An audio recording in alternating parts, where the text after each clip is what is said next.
stealing. And we are very Le Batard-esque this morning. Now I got to pay for the damn TV. This is ridiculous. Life is expensive there. Well, sure is. Buddy. Make sure the switch is flipped. Gotcha. So, Mark, are you going to start hanging stuff behind you? Thinking about it. Big Florida Sports Network banner.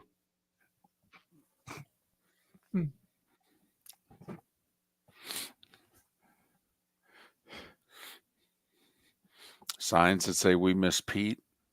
No. Hashtag Team Pete. Yep.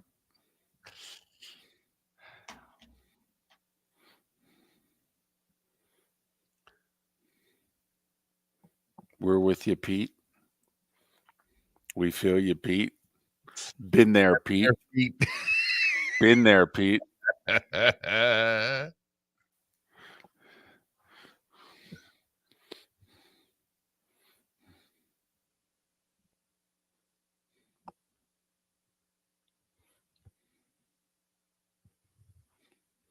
Empire, that's a no on that second question.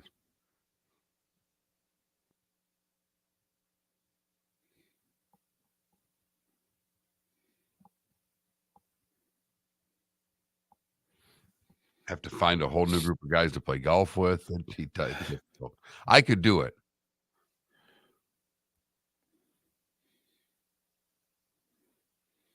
Funny thing is, I could do it. It'd be harder for you to do it now.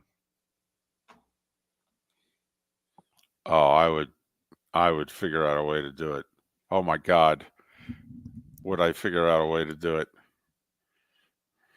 I'd weep. I'd be so happy. Oh my God.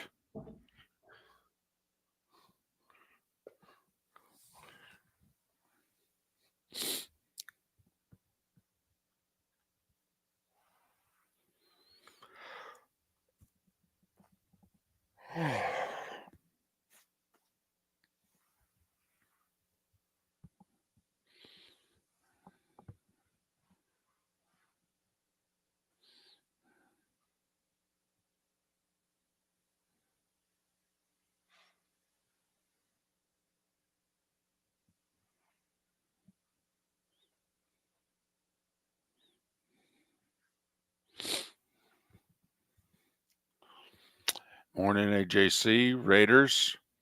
Guessing you're happy today. Empire, Baby Jules. Is Raiders happy? Anybody? They want to just lose and keep losing? No, they've been losing for so long. They need a quarterback. They need more than that. 10 seconds. Not sure they have the right coach either. Those were some interesting decisions yesterday.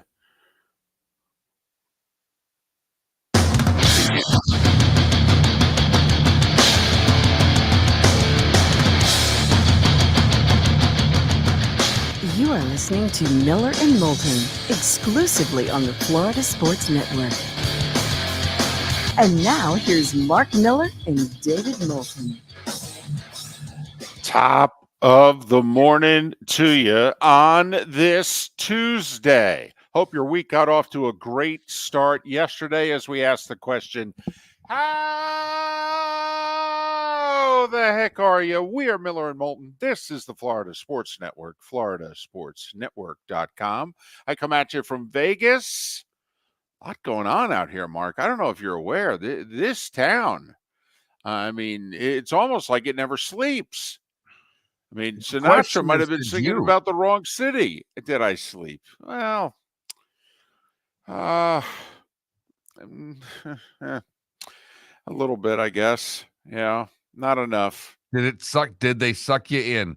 You told me last night that you had to walk past the casino in order to get to the elevator. You didn't have to walk through the casino, but you had to walk past the casino. Yes. I don't listen to everything that you say, David, but that part I took in 100% correctly. And I'm wondering, did it suck you in last night?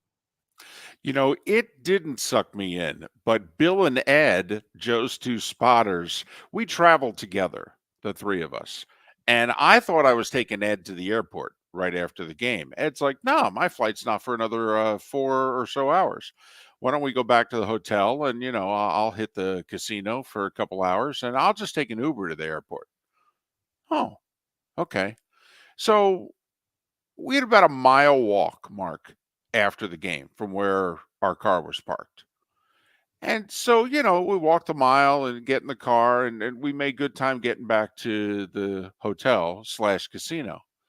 And so I'm thinking, oh man, I got a chance to just, I have a chance to get 4.5 hours sleep.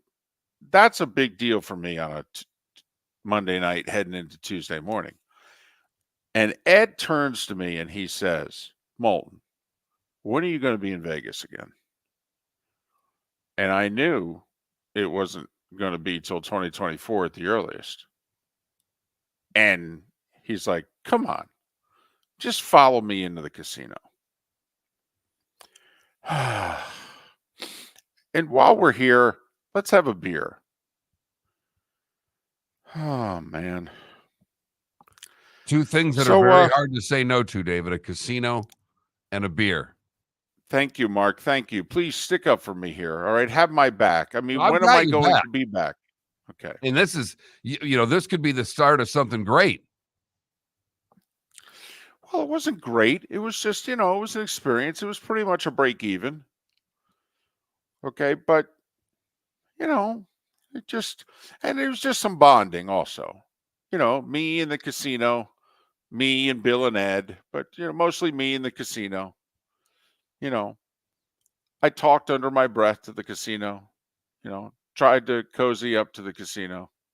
Well, the I miss you. sports gods do hang out in the casino. So you could have been talking to the sports gods, David. They do associate with the gambling gods. They are on the same wavelength, if you know what I mean. And, Mark, it's funny because there's a sports book right there in the casino. Now, there was nothing to bet on, though, at that time. There was just a Diamondbacks-Dodgers game to watch. Even the NBA preseason, I think, was over.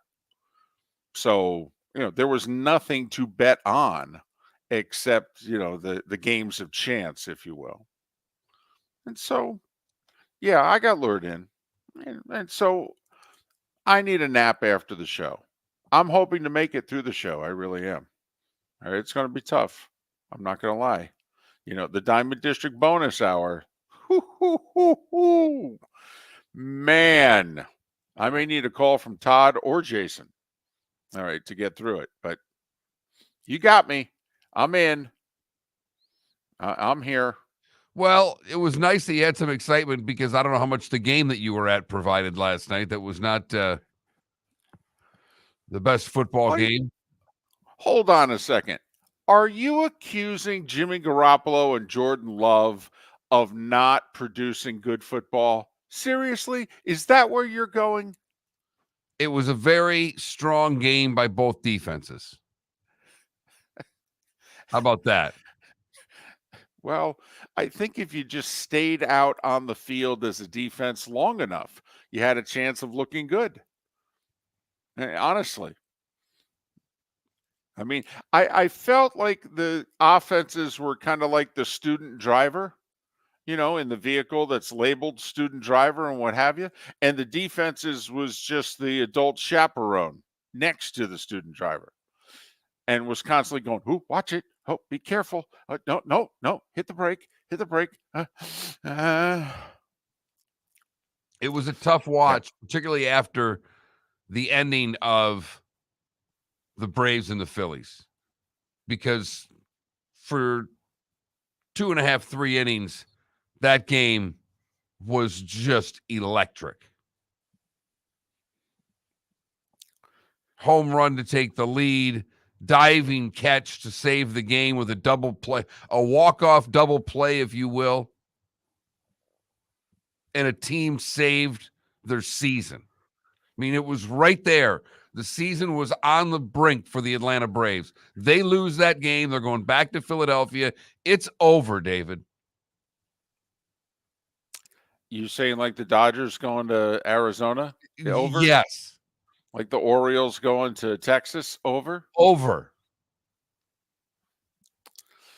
I'm hoping, and it sounds like you weren't watching / listening at the time, but there was an exchange.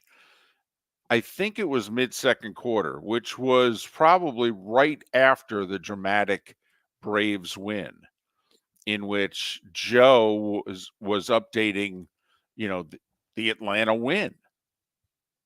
And coming up, right now, the Dodgers and the Diamondbacks and what have you. And Troy chimes in with, okay, well, I'm all in on the baseball playoffs, Joe, my Texas Rangers.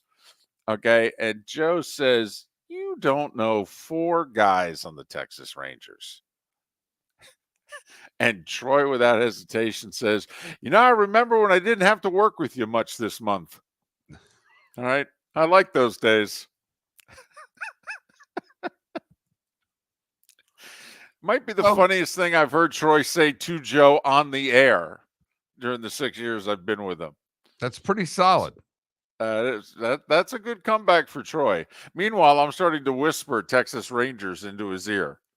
Corey Seager, And if he starts spitting them out one at a time, Joe would have known exactly where he was getting them from, too. So I'm glad they just kind of stopped.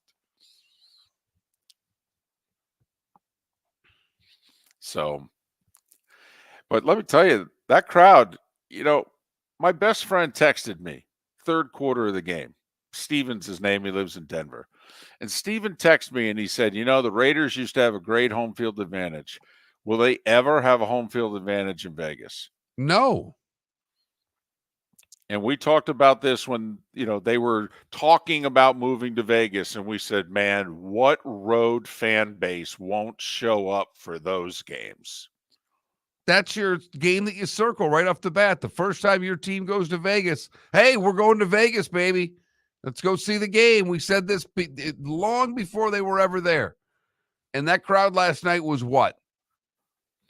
It was 50-50. It was. I mean, it was 50-50. You could tell by the end that it was 50-50 when the interception in the end zone sealed the game. That was every bit as loud as any noise that had been made throughout the game. And we walked out with the crowd down the steps and what have you. And I will say, maybe the best behaved NFL crowd that I've walked through in years. No arguing, no nothing. They were very well behaved. Then again, it was only 8:00 at night, once they were walking out. But, fans side by side talking about the game. Anyway, this one Packers fan had his head down, and I said, 30 years of Favre and Rodgers. I go, now you know what the rest of the NFL's been dealing with for 30 years. He goes, yeah, it's a little different now, isn't it? I go, yeah, it's going to be. Yep, it's going to be. You're down 4. You got the ball. 2 minutes to go. Got about 60 yards to go. That sucker was over for 30 years. Over. You were winning. Not anymore. Not anymore. Welcome back to the NFL, I said. Of course, it wasn't a Raiders fan that did this to the Packers fan. It was Moulton walking out of the building. Yep. Well, he looked down. I said, you okay? Oh, man. We should have won. I said, yeah, for 30 years you would have. Yeah, I know.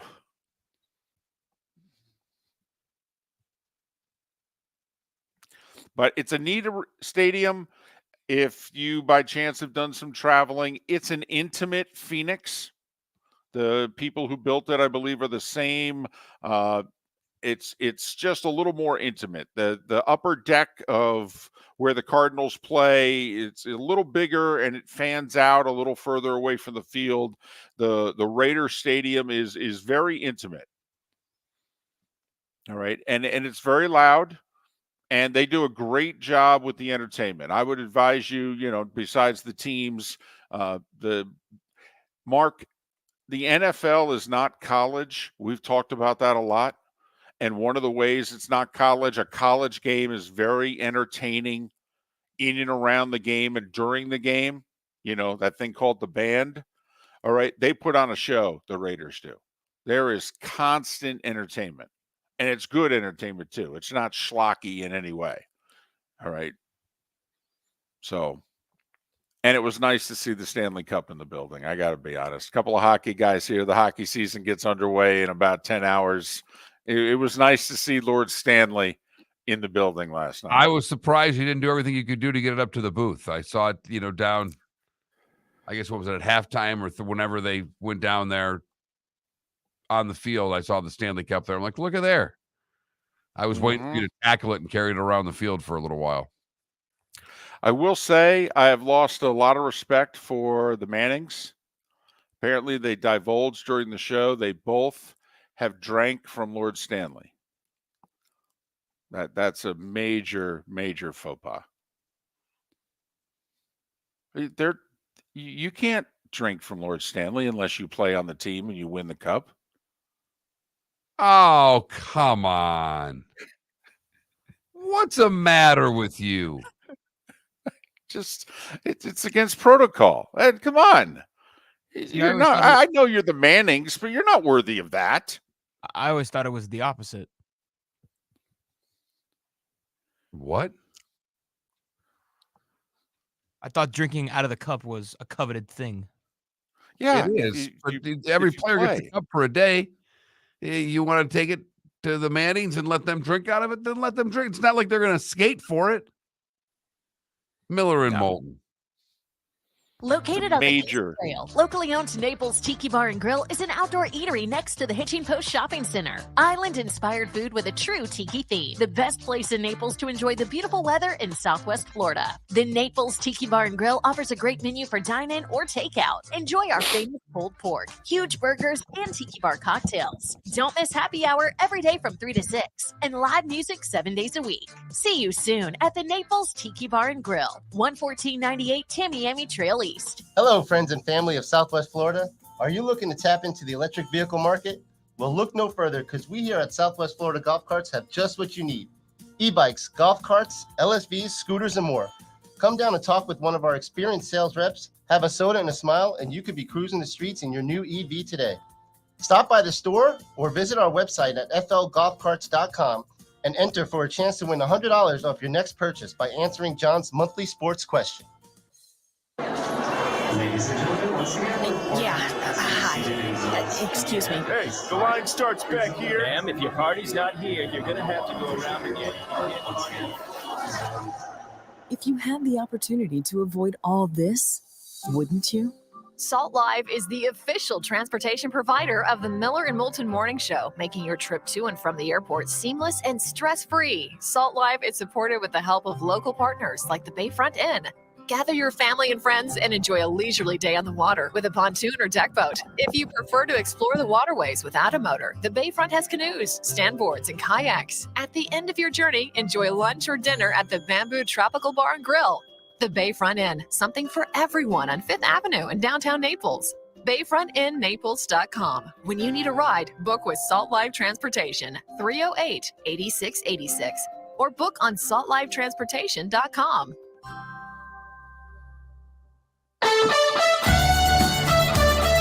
You were listening to Miller and Moulton on the Florida Sports Network.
So I know you don't watch Game Day, but the new Stanford Steve's got his 4-pack. It was a 6-pack.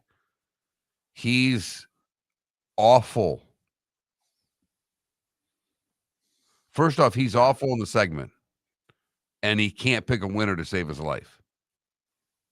I think that's why it's down to 4, because it started off very badly.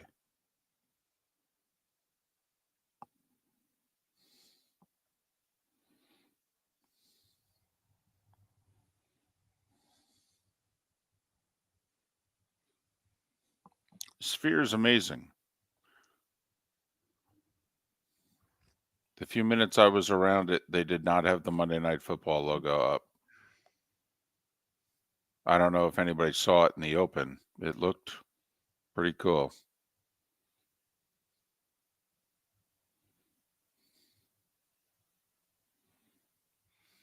Yeah, I missed the open. I was getting back from gymnastics where I watched the baseball game the entire time I was there.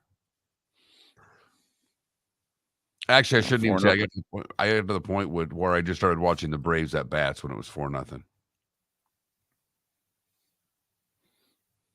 Should they have taken Wheeler out?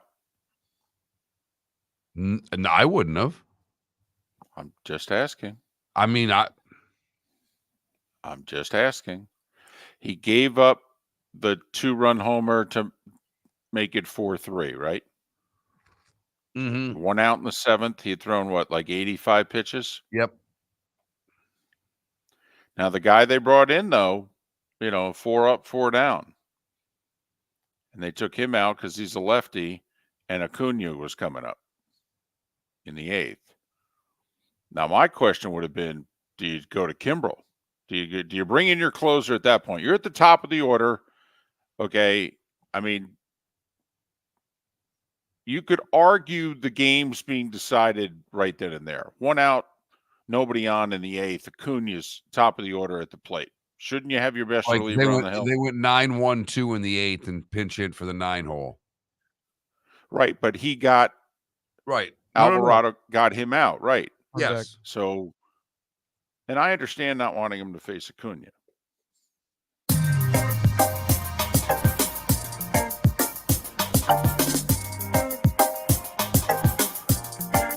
Welcome back to Miller and Moulton, only on the Florida Sports Network.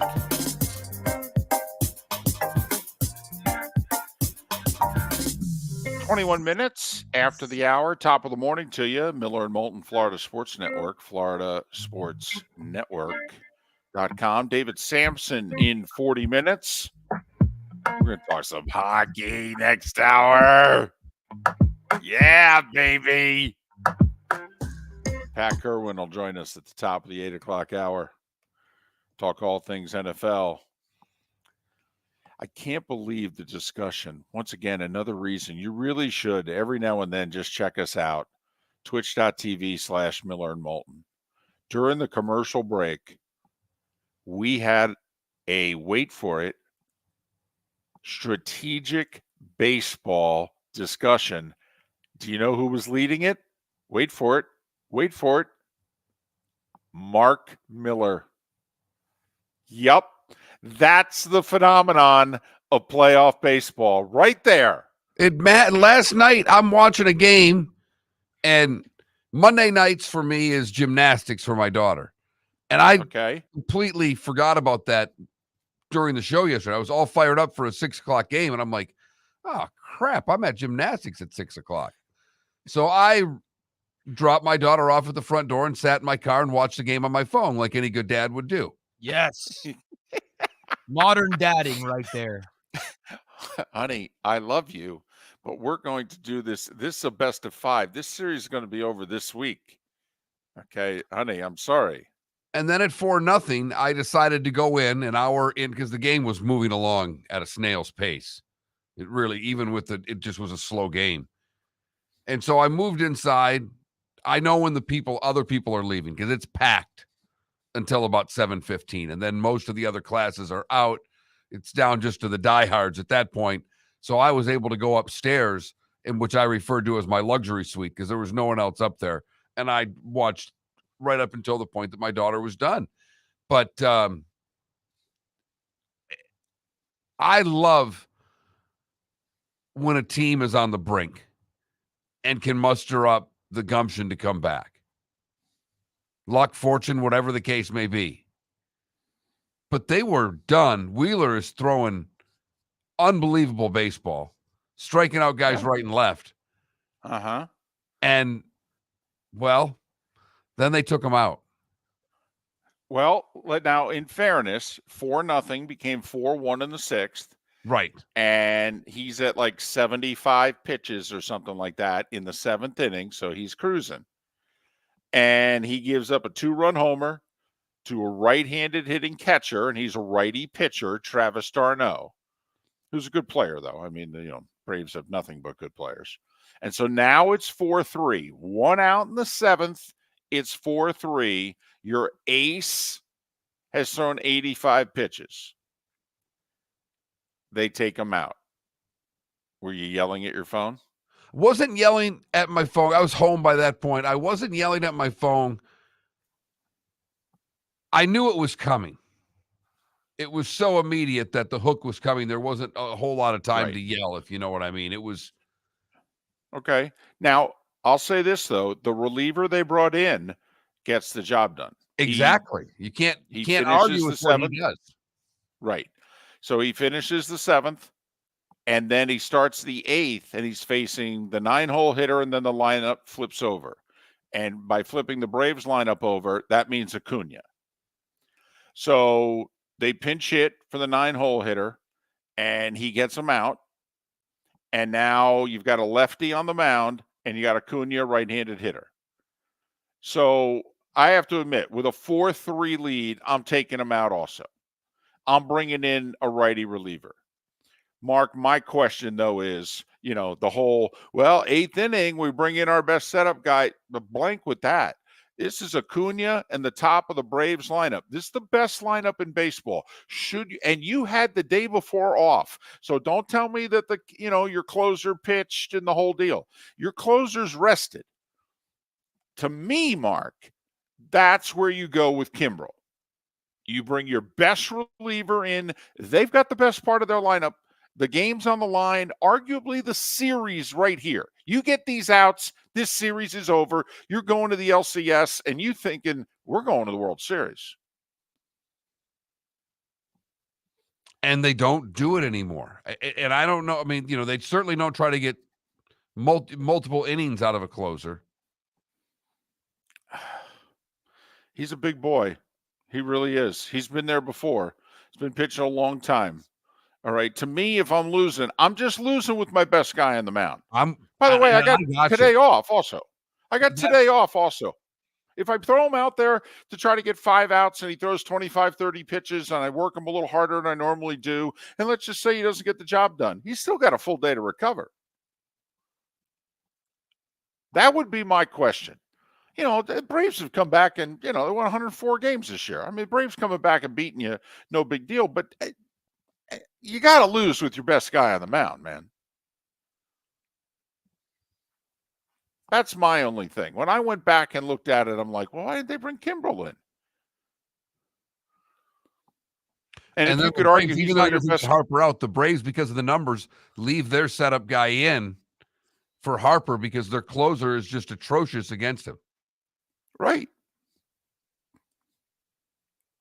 And it didn't work, but you as a manager, the only thing you do is play the percentages, right? Or trust your gut. Well, they don't let him trust their gut anymore. Well, it's funny because Sunday in Baltimore, Bruce Bochy put on a managerial display of, hey, all you analytics people, okay, let me teach you how baseball is managed. Because he brought in a rookie left-handed reliever in the 5th inning. 5th inning. And guess what he started doing, Mark? He started getting Orioles out. And Bochy just left him in. This guy hasn't pitched this long. This is his first ever playoff appearance, what have you. And Bochy's just going, I don't know what to tell you. He's throwing really well. He's getting guys out. It's kind of the name of the game, right? Guy throws 3 2/3 scoreless innings of relief. 2 out, nobody on in the 8th. He starts to tire. They get a couple of hits off him. He goes, okay, now it's time to take him out. And everybody's like, oh, nobody manages like this anymore. And, Bochy's like, well, I don't know. I'm old school. Guys get guys out. I keep them in the game. It's a crazy concept. You guys should try it sometime. I brought Madison Baumgartner into a World Series game in relief in the top of the 5th inning. You know when I took him out? When we were celebrating.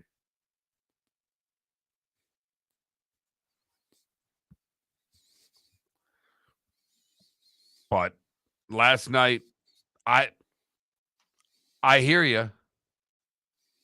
I just don't see them. You don't see at that point, because it was the series. Mm-hmm. If the Braves lose that game, who thinks they're coming back? Besides the Braves, no one. Right. And even some of the Braves might have been on the fence. Yep. So that's my only question to Phillies fans out there. All right. A, did you want Wheeler to be taken out, even though the guy he took him out for actually got the job done? But then B, don't you have to bring in your best reliever? And if he's your closer, you've said he's our best. I'm sorry. If he's your closer, then he's your best guy. But so that series is 1-1, and you're hooked. You're hooked, baby. Well, the 6 o'clock start was fantastic. Don't kid yourself. You put that at 9, I don't know how hooked I would be, David. Going 9 to midnight, I don't know if I'd have been as hooked. It's nice to know you have a private loft, too, at Gymnastics World there. They let you watch your baseball and everything. They could just serve some refreshments, some Oreos maybe. All right, that'd be good. 3 is the number of days without Oreos, David. 3. Wow. We've got a poll Solid. question already, and I'm 3 days without an Oreo, David. The shape up is for real. Wow, we are doing this. Miller and Moulton. The starting 5, that's for real, too. It's what's next, right here on the Florida Sports Network. The law firm of Michael F. Hornung specializes in criminal defense, DUI, personal injury, nursing home claims, and auto accidents. I'm a former prosecutor with over 34 years of experience. The information I know is information you need to know. If you've been arrested for a DUI, time is of the essence to maintain your driving privileges. Call the law firm of Michael F. Hornung for a free consultation. At the law firm of Michael F. Hornung, we are committed to excellence in your representation. Being a local attorney with local knowledge is clutch to the success of your case. For over 30 years, we have successfully represented the citizens of Southwest Florida. For a free consultation, call 239-437-0095. That's 239-437-0095. Our offices are conveniently located in Fort Myers. Visit online at mfh-law.com. Visit Jason and Todd at the Diamond District. 20 years ago, Jason and I had the idea for a jewelry store like no other. With a vast selection of certified diamonds priced 8 to 12% over cost. A team of individuals who are educated, driven, and believe in cultivating relationships. Today, we have become one of the largest independent jewelry stores in the country. Todd and I love what we do and are in the store nearly every day, along with our GIA gemologists, master jewelers, custom designers, and non-commissioned diamond consultants, all of which we consider family. As direct diamond importers, we travel the world, forging relationships and sourcing diamonds. What we love most about our business is that we can call Southwest Florida our home. If selection, value, and comfort are important to you, give the Diamond District an opportunity. You won't find a better diamond buying experience. Todd and I look forward to shaking your hand and welcoming you to our Diamond District family. At the Diamond District. You are listening to Miller and Moulton on the Florida Sports Network.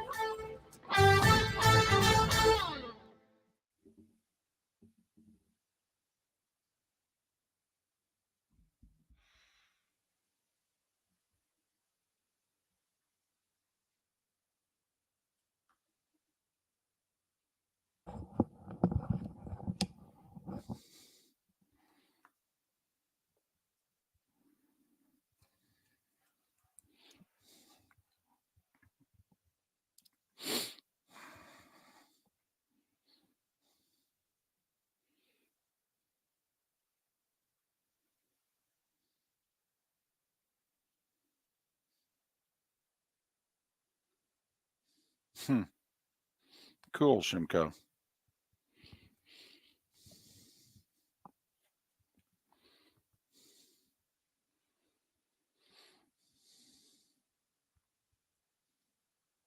Ambient, who's your team? And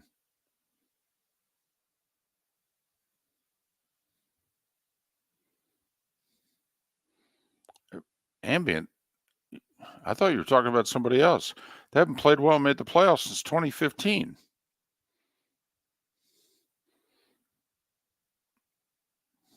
I mean,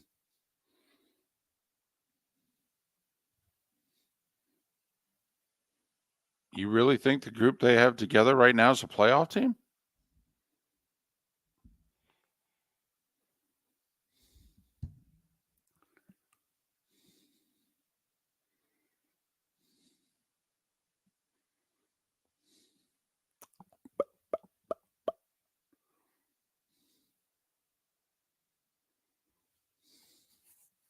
This is the only thing I'll say about the NBA for the entire day. Okay.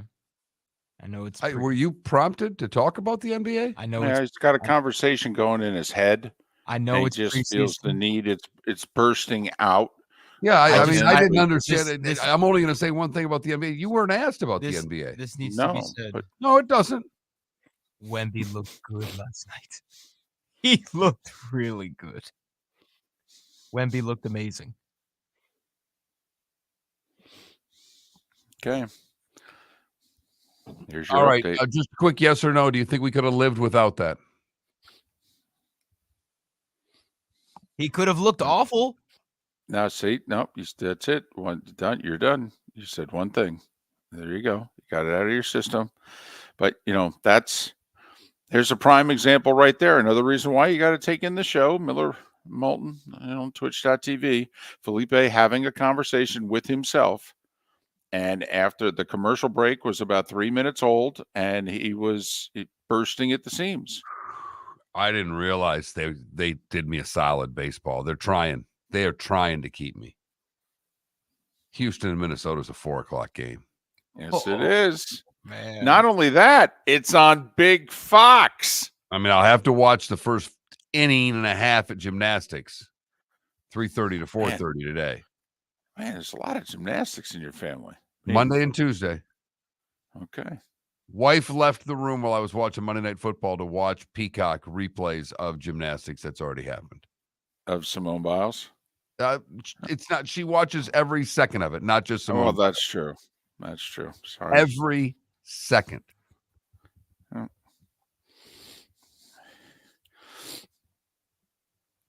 You know what I'm going to get you for Christmas? And ladies and gentlemen, we're way past the gift giving phase of our relationship. And by way past, I don't think it ever existed. Correct.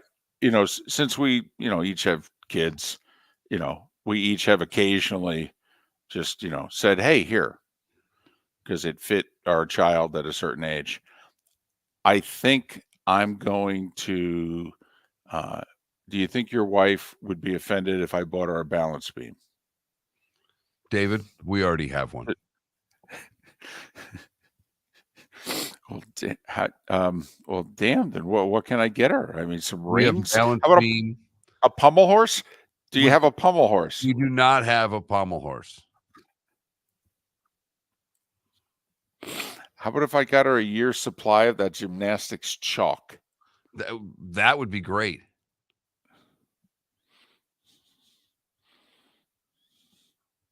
I'll put it in a perfume box. Okay. And she'll think she's getting it. She'll open it up.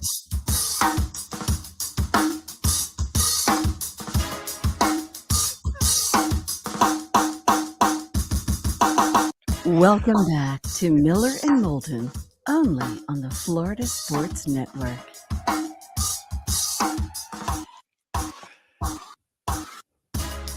"22 minutes till the top of the hour. That's when David Samson makes his weekly appearance. We're an hour away from talking hockey, ladies and gentlemen. Yes, we are. The NHL season getting underway with a triple header today, and they drop the puck at Amalie Arena in Tampa first. Yeah! We're doing this. You really went through with it. Yeah. Yep. I got a lightning guest and everything. Hey, Vasilevsky's out 2 months. Okay. Listen, name the last good backup goalie they've had. And you know how the NHL works. You start off the year and you're, below 500. It's tough to dig out, make the playoffs. The Panthers barely made the playoffs. Then they went all the way to the finals. It's tough to make the playoffs in hockey. And particularly in the Eastern Conference, it's much better. Right. I understand. Right. Yeah. So just, I got a hockey guest on the show. In between David Samson and Pat Kirwan, I booked us a hockey guest. Just wondering when we're making our picks for the season. Well, we could do that after Pat. Goodness knows. Let you in on a little secret. Pat Kirwan would love to talk hockey. Thing is, he wants to talk ECHL hockey, which is AA hockey. So we can't bring up hockey around Pat either. There's no interest in talking about the Lightning, the Panthers, and the Rangers. Or seeing it. He can get him to a minor league team he's in. Yeah, exactly. He can get tickets. Okay, his connections have connections. There's not a Rangers, Islanders, Devils game he can't go to. No interest. If we pitch a Florida Everblades Orlando road trip for a weekend ECHL series, he'd think it'd be like the greatest guys weekend ever.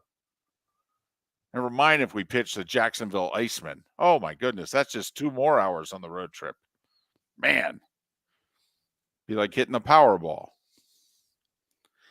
Listen to a little NFL radio and drive to an ECHL game. That would be it with Pat. That's it for Pat. Might as well call it a day after that. Time now for The Starting Five. 5 stories you need to know. It's the Starting Five on Miller and Moulton. Here's number 1. Once again, Miller and Moulton is not the best radio show in the world. Not even close. Miller and Moulton are not the smartest sports talk show hosts in the world. Not even close. But we did point out you had Jordan Love quarterbacking the one team, and the other team was yet to score 19 points in a game this year. And they were the lowest scoring team in the league. And the over-under on the game was somehow 45.5. And we did say, don't know what's going to happen tonight. Mark picked the Packers. I picked the Raiders. The spread at kickoff was all the way down to 1. So it was a virtual pick 'em. But we said, you got to like the under in Monday Night Football. Yeah, Raiders 17, Packers 13. Jordan Love completed 3 passes that went beyond 5 yards of the line of scrimmage. He also threw 3 interceptions. The win snaps the Raiders' 3-game skid. Josh Jacobs scoring on a 2-yard touchdown in the first play of the fourth quarter was the difference. And there you go. Both teams are 2-3. The Raiders' schedule the next few weeks is actually doable. I mean, they got the Patriots coming to town this week. That could get you to 3-3, right? The Josh McDaniel Bowl. That's exciting. Sell it. They got the Giants and the Jets on their schedule in the next 4 weeks. I mean, they do have one game in Detroit. That looks like a problem. But I mean, just saying, if you're trying to accentuate the positive here. Meanwhile, big loss for the Packers. Just like the Commanders at 2-2 on Thursday with a big loss. This was one they easily could have had. Mark, I know you tried not to watch. A, the baseball playoffs sucked you in, and then B, when you did watch, it wasn't that enthralling. I get that. I do. I was there. I'm not, denying your reality at all. But no, it was late, and it tried to put me to sleep in the third quarter. I'm not going to lie. Yeah, well, I mean, listen, first you get a quarter of Garoppolo, and then you follow it up with a quarter of Jordan Love. And let me tell you, that's a tough double dose right there. I mean, that actually, man. It's like NyQuil mixed with Robitussin. Exactly. If you could stay awake through that, I mean, that's a hard painkiller right there. Garoppolo followed by Jordan Love. But one reality last night, the Packers don't have Brett Favre and Aaron Rodgers anymore. And if you're a Lions, Vikings, and Bears fan, you got to feel a little better about life. And I know it's hard to say for a Bears and Vikings fan right now because your teams are 1-4, but man, is it readily apparent that life's going to be a little different in Green Bay going forward than it has been for 30 years. Just a little different. Welcome back to the National Football League that the rest of us know, Green Bay. Welcome back. You've been playing in a totally alternate universe for the last 30 years. This is what the NFL has been like for most fan bases for 2 generations. How's it feel? And our advice to you, because you've not had to deal with this, and this is what they tried to do with you, Jordan Love, is now you have to keep drafting a quarterback until you find one that's competent. Because, well, it looks like, Jordan, you're not. Now, Aaron Rodgers' first year, they went 6-10. And, but did Aaron look this shaky? I don't think he did. And you've got the parallels. Aaron sat 3 years, waited. Jordan has sat 3 years and waited. Packers are the youngest team in the league, so they're probably going to lose more games than they win. But, just saying, Green Bay fans, it'll be okay, but we just can't promise when. We can't. Those days are over. So through 5 weeks in the NFL, road teams are 41-37. And road teams went 7-7 again this week. I give the Jags credit for a road win in London because that crowd was well over 80% Bills. So if you want to take that off the pile, road teams are 40-37. And home teams went 7-6 this week. So Thursday night football, by the way, it's got to wait over 48 hours. Don't know what to tell you. Although we have Maction? We don't have. I don't know if it's Maction, but we have college football tonight, David. Right. There is helmet and shoulder pads all the way to Thanksgiving, or the night before Thanksgiving. It's the next time we don't have football, so don't you worry. But the next time we have NFL football, Denver at Kansas City. And of course the big question is not Travis Kelce's injury and the state of the Broncos. It's whether or not Kelce's girlfriend's going to show up. And I don't think so, but we'll keep you posted. Injuries that are worth paying attention to. Leighton Vander Esch is going to miss 4 to 6 weeks for the Cowboys with a neck injury. He's the quarterback on defense, calls the signals. That could be a problem. Obviously, if we think it is for the Bills, it's got to be for the Cowboys. They've lost similar, exact same positions, actually, a cover corner and a linebacker. Jets lost their best offensive lineman to a torn Achilles. Elijah Vera Tucker, who played mostly guard, but helped out at tackle because they've been a turnstile at tackle. Yeah, unfortunately, he's out for the year. The Vikings say they will not rush wide receiver Justin Jefferson back from a hamstring injury, and if that's the case, well, then he'll probably miss a couple games.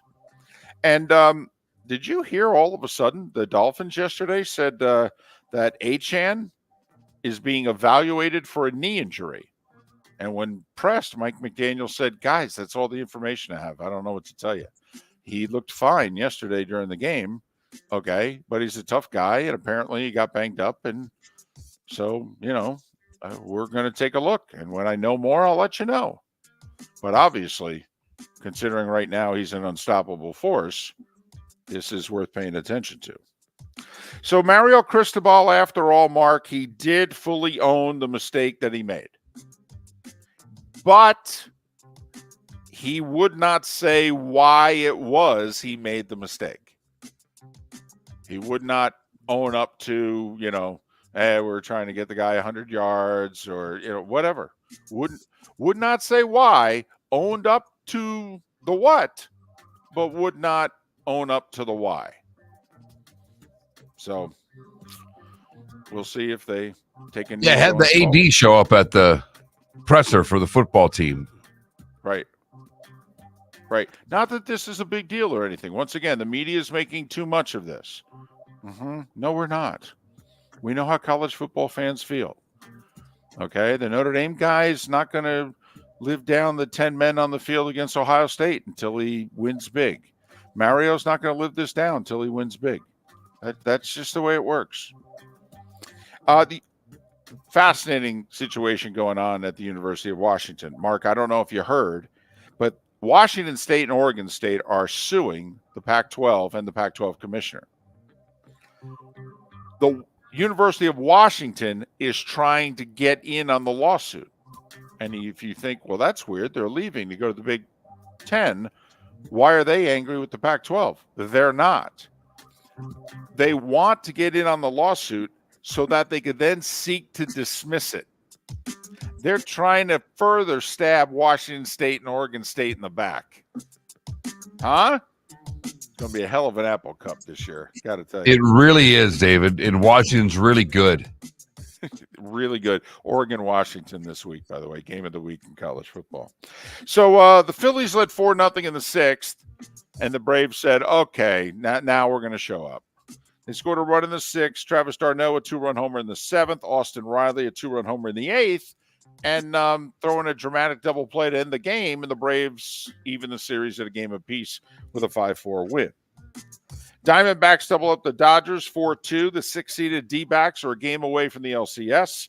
They scored 3 in the first. They got 3 2/3 scoreless innings of relief, Mark. The Diamondbacks bullpen has given up just 2 runs in 15 2/3 innings in the playoffs, Mark, and the 2 runs they gave up was when they were leading 11-0.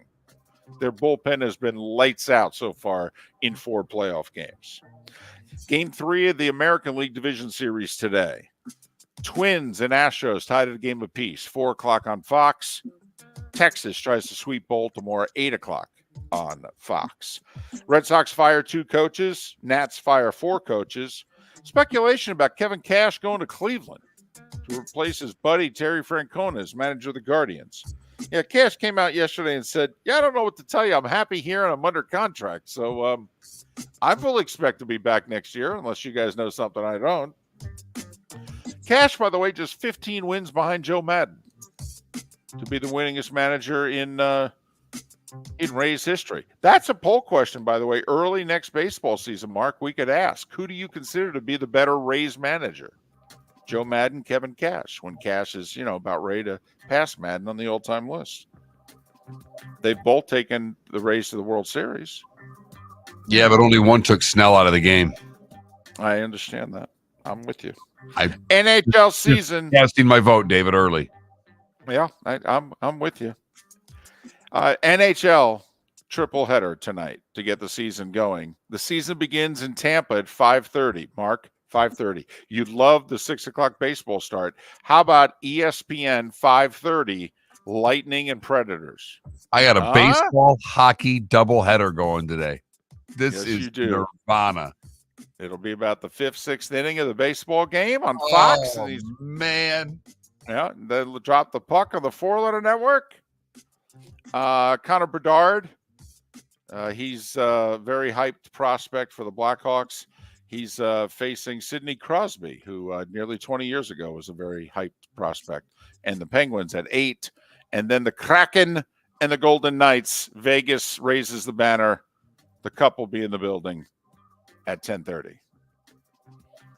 And at 8 minutes before the hour, that was the starting 5 every weekday morning at this time on Miller and Moulton.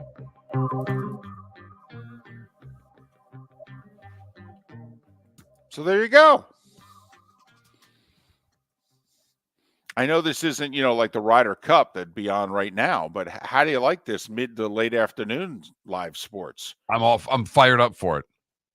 And it's the 1-1 series in baseball that's at 4 o'clock. Yep. Twins and Astros. The start of the hockey season at 5:30. Now, are you going to be okay? Because the Twins are going to have the Homer Hankies. Okay. And we know the wounds that those brought up from, the summer of 87 and the fall of 87 last week. So you going to be okay? I'll be fine. I'll root for the cheaters. Come on. You're going to root for the Astros over the Twins? More than likely. Wow. Miller David and Moulton. Samson's next. Hello, friends and family of Southwest Florida. Are you looking to tap into the electric vehicle market? Well, look no further, because we here at Southwest Florida Golf Carts have just what you need. E-bikes, golf carts, LSVs, scooters, and more. Come down and talk with one of our experienced sales reps, have a soda and a smile, and you could be cruising the streets in your new EV today. Stop by the store or visit our website at flgolfcarts.com and enter for a chance to win $100 off your next purchase by answering John's monthly sports question. Visit Jason and Todd at the Diamond District. When choosing something of high value and personal significance, such as a diamond, you want to make sure you're shopping with the best.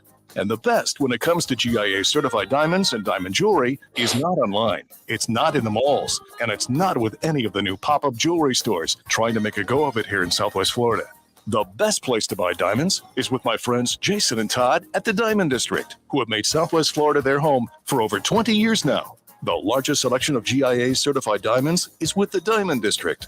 The only place you'll find diamonds 8 to 10% over cost is with the Diamond District. America's top bridal designers have chosen the Diamond District to represent their engagement rings exclusively in Southwest Florida. Simply put, the best selection, experience, and best prices are with Jason and Todd at the Diamond District.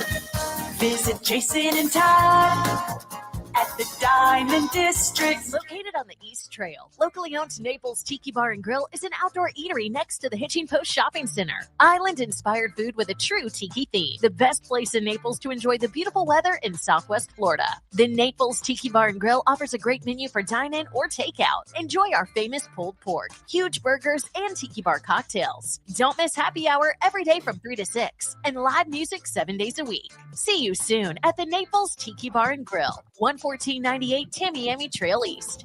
The law firm of Michael F. Hornung specializes in criminal defense, DUI, personal injury, nursing home claims, and auto accidents. I'm a former prosecutor with over 34 years of experience. The information I know is information you need to know. If you've been arrested for a DUI, time is of the essence to maintain your driving privileges. Call the law firm of Michael F. Hornung for a free consultation.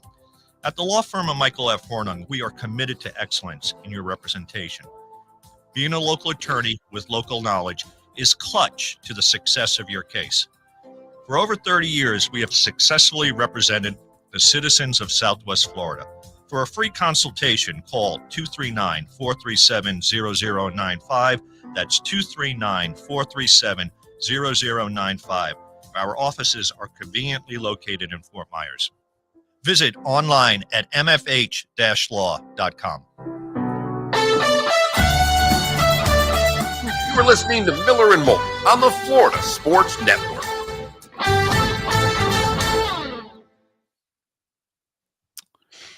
They're examining whether or not he has a knee injury, Brown Chicken. That's what I said about Achan. And no further information.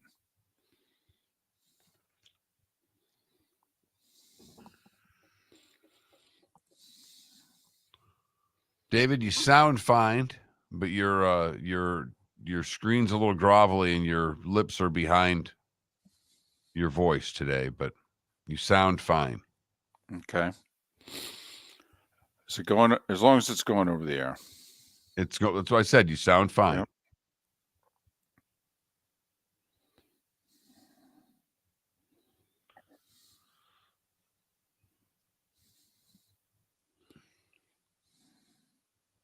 Oh, even if Achan misses time, Jeff Wilson should be coming back soon. Well, also, if you're going to miss a week, home against Carolina seems like a good one to miss. Yeah. I would think Mostert could handle the workload this week. God, their running back room is so deep.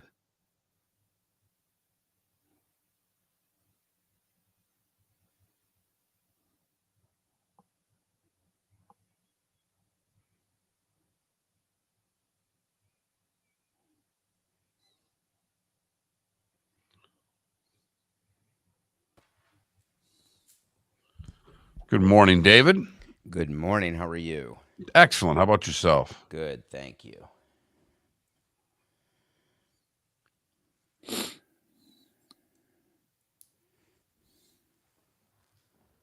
Lots happened since we last spoke. Yes. Unfortunately, it has.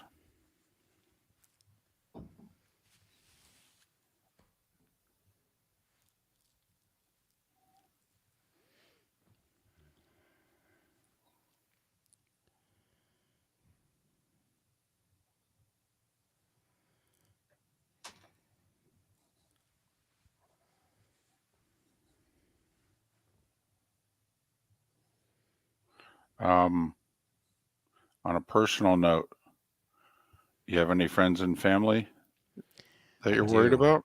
And I do have friends and family, and so far everything is okay. All right. Well, thank God. Yeah. Thank you. I'm tackling that subject today.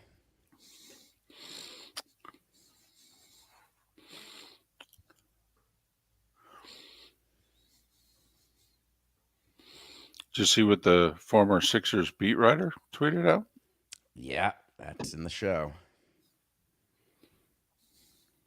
It's a tough one.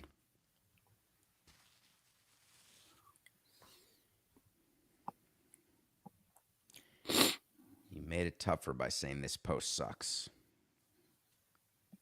He made it easier on the company to fire him.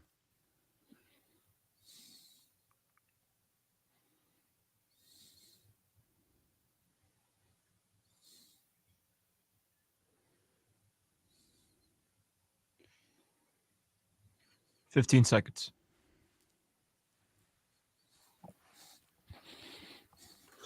All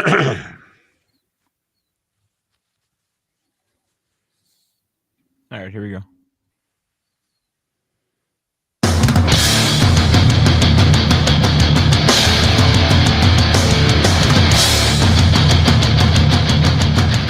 You are listening to Miller and Moulton, exclusively on the Florida Sports Network.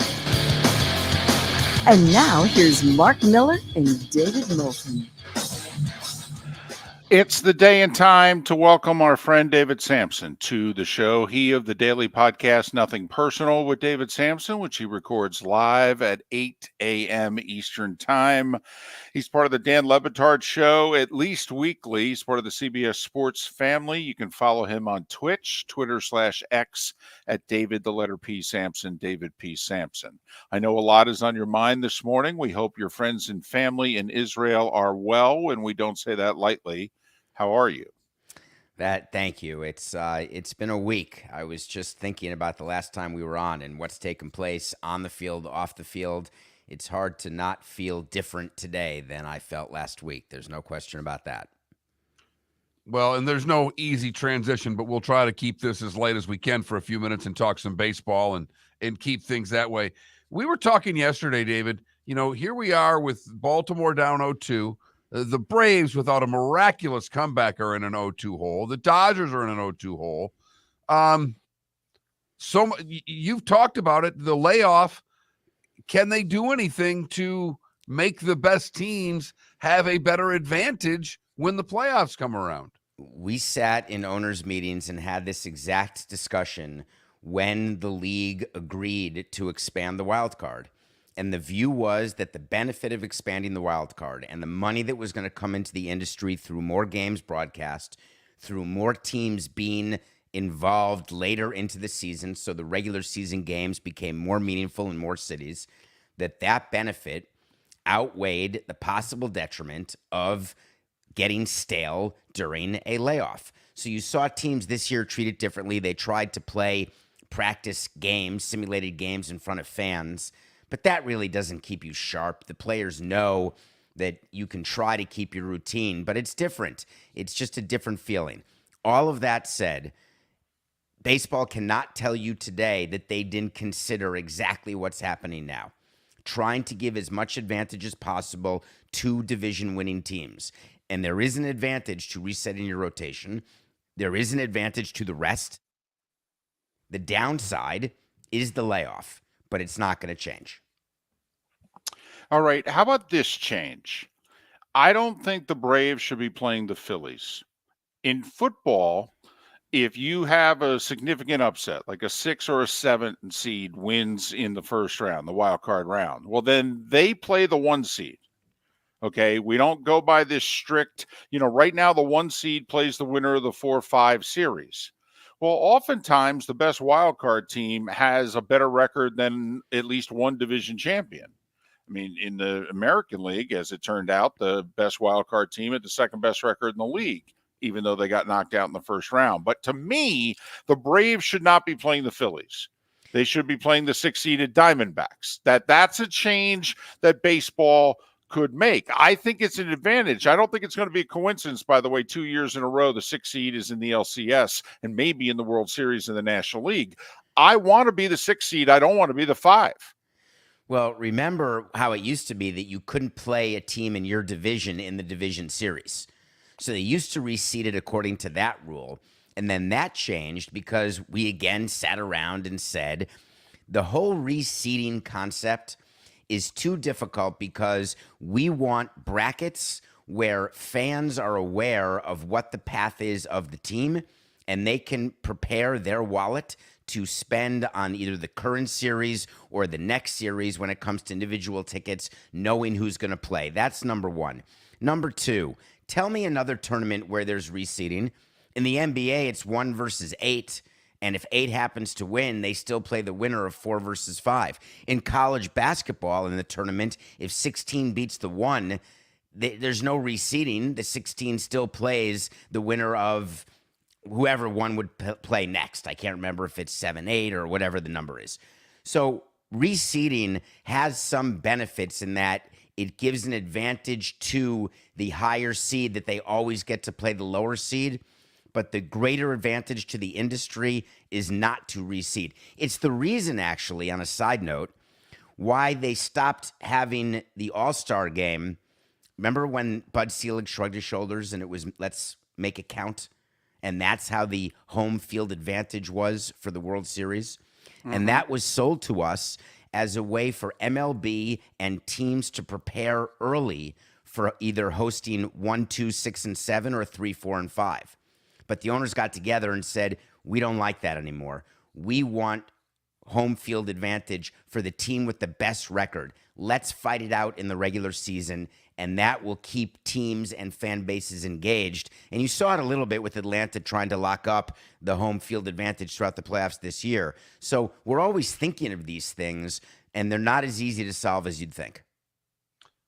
Everything you said I'm fine with, but don't give me that the fans need to know on a bracket who's playing the next round, because the game dates are already preset by the networks. I mean, the networks determine when games are played, not teams anymore. The networks certainly determine the days, and the networks determine the times. And that's the thing about Tampa. People were saying, why is Tampa playing in the afternoon? There's a system under which the networks get to decide who's going to be the prime time, and they chose Marlins Phillies in that wild card round, and then you sort of take it from there. But I'm not saying that was a major factor, but I'm saying that was one of the things that gets talked about in back rooms when you're thinking about the changes that are being written about now and the complaints that are happening now. But you also have to keep in mind, there's complaints every year by somebody about something. We saw it during the Braves game yesterday. There was the talk of, you've got to change. You've got to change. You can't have these layoffs. The Braves are going to lose 2 years in a row to the Phillies. And then you had a spectacular comeback, and now everything's okay again. So you can't please everybody. David Samson, Nothing Personal, his daily podcast. He records it live at 8 a.m. Go to your normal places where you get your podcast. Follow him on Twix at David, the letter P, Samson. We are of the belief that we will have expansion by the end of the decade. Now that the A's and the Rays are moving forward, shovels will go on the ground next year, new stadiums by 2028. So we think we'll have a new team by 2030 at the latest. We think once there's 32 teams, they will go to 8 playoff teams in each league. There will be no more buys. One will play 8, 2 versus 7, et cetera, et cetera. And then our debate is whether or not the season stays 162 or not. Do they just push the start back earlier into March? Or do they actually say make it a 158-game season? Are we out of whack? You're not out of whack because we talked about those things in committee meetings many, many years ago, and they're continued to be spoken about. We could certainly take one at a time, starting with shortening the season. That's something that many owners wanted already. The problem is the union will not take a cutback in salary. They still want to be paid to play 162 games, even if they only play 154. Secondly, teams that sell out, the Giants, the Red Sox, the Cubs, the Yankees, they did not agree to lose 4 home games without being paid in full for what they would perceive as lost revenue.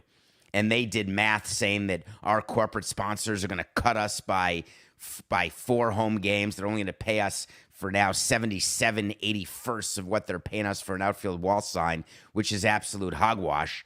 But that said, there were a lot of financial reasons why 162 to 154 wasn't going to happen. Expanded playoffs, I've always wanted more playoffs because it really helps a team to make the playoffs. And in terms of expansion, I do agree with you, but your timeline may be off because you made a huge assumption when you started that Tampa and Oakland are done and shovels are going to be in the ground. There's a lot of work left in both places. Well, I'm glad you asked because a story came out in Tampa that the cost of, already could be double of what they are. So is Tampa, in your estimation, a done deal, and how far away is it? That was one of the great premature press conferences of all time that Stu Sternberg gave, saying that it was a done deal. They don't even have the votes done yet in the county or the city. They have a ton of work to get those votes done. So I love the progress. I've always told you the team is going to stay. There is a lot of question, especially with what happened in the playoffs, drawing that paltry crowd, which was very disappointing that MLB allowed that to be announced. I would not have announced that. I would have made up a number and not brought embarrassment to the game the way it did. But there is work to be done on that deal. Make no mistake. Wasn't that surprising? I mean, come on. The Rays fan knew for 2 weeks. Once they split the series in Baltimore, they knew they were going to be the wild card. I mean, you knew when the dates were going to be. The only thing that was at stake was it going to be at 3 o'clock, 4 o'clock, 6 o'clock, or 8 o'clock? I mean, the Rays and Marlins have struggled with attendance before, but they've never had a half-empty place for a playoff game. Listen, we couldn't draw anything in Miami or Fort Lauderdale, and our first game of the division series, we drew 61,000, and then for every game thereafter, we sold out Pro Player and drew 65,000. I was blown away. I understand if you don't want to go to the Trop on a daily basis. I understand if you don't want to be there in September when they're clinching, because we didn't have big crowds during September either. Of course, we made up good numbers, but the actual crowds were low. I was shocked that the playoff attendance was so bad, because in the playoffs, the league actually controls what you announce. That's why I can't believe the league announced what they announced. I thought they would do something better in day 2 than adding 494 fans after that huge embarrassment in game 1 of the wild card round. And I was shocked. I think it's very disappointing, especially with the new stadium coming in that location. I thought that people would embrace that and also not take for granted how good the Rays have been for so many years. I get you on the whole making up the number because I've worked for minor league teams who are making up numbers, but they were getting it from the broadcasters, whether they made up a number or not. I mean, that was surprising to me that the broadcasters were that liberal with their speech about the attendance. I never worried about the broadcasters. I never worried about the AP article of the game, which always said, in front of an announced crowd of 29,869, in parentheses, no chance toilet pants. I was always fine with those articles because history would have the attendance as 25 or 30,000. And that's what would happen in the playoffs, is there would be a historic record that it was 30,000 people, not 19,000. All right, got about 20 seconds. When we talk again, which 4 teams will be in the LCS? It's hard to say the Diamondbacks won't be, so I'm going Diamondbacks, I'm going Braves, and I'm going to go with the Rangers, and I'm going to go with the Houston Astros. All right. David Samson, he of the Nothing Personal with David Samson, which he'll record in 47 minutes. And you can catch him weekly here on Miller and Moulton Tuesdays at 7 o'clock. David, all the best to you, your friends, and your family. I'm sure today's podcast will be powerful. We'll talk to you soon. Appreciate that. Have a great day. David Samson joining us once again here on Miller and Moulton. Follow David, by the way, on Twix. He likes it when we say that. Twitter/X, Twix, at David, the letter P, Samson. Yeah. Hi. Excuse me. Hey, the line starts back here. Ma'am, if your party's not here, you're gonna have to. If you had the opportunity to avoid all this, wouldn't you? Salt Live is the official transportation provider of the Miller and Moulton Morning Show, making your trip to and from the airport seamless and stress-free. Salt Live is supported with the help of local partners like the Bayfront Inn. Gather your family and friends and enjoy a leisurely day on the water with a pontoon or deck boat. If you prefer to explore the waterways without a motor, the Bayfront has canoes, standboards, and kayaks. At the end of your journey, enjoy lunch or dinner at the Bamboo Tropical Bar and Grill. The Bayfront Inn, something for everyone on 5th Avenue in downtown Naples. BayfrontInNaples.com. When you need a ride, book with Salt Live Transportation, 308-8686, or book on saltlivetransportation.com. Visit Jason and Todd at the Diamond District. 20 years ago, Jason and I had the idea for a jewelry store like no other, with a vast selection of certified diamonds priced 8 to 12% over cost. A team of individuals who are educated, driven, and believe in cultivating relationships. Today, we have become one of the largest independent jewelry stores in the country. Todd and I love what we do and are in the store nearly every day, along with our GIA gemologists, master jewelers, custom designers, and non-commissioned diamond consultants, all of which we consider family. As direct diamond importers, we travel the world, forging relationships and sourcing diamonds. What we love most about our business is that we can call Southwest Florida our home. If selection, value, and comfort are important to you, give the Diamond District an opportunity. You won't find a better diamond buying experience. Todd and I look forward to shaking your hand and welcoming you to our Diamond District family. At the Diamond District. You are listening to Miller and Moulton on the Florida Sports Network.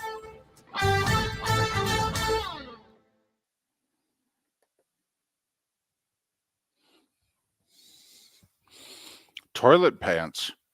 That's a new one. Hadn't heard that one before. No. And Johnny O, David has nothing to do with anything technological.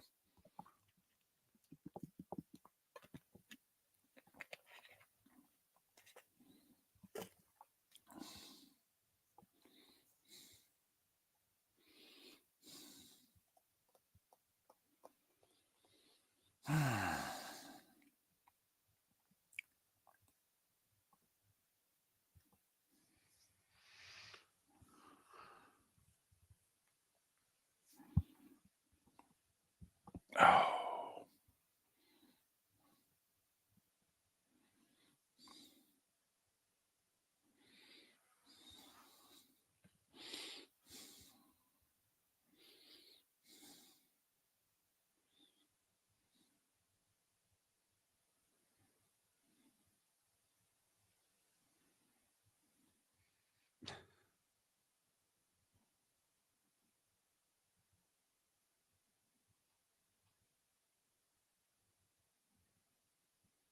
Yesterday sucked at the TV station.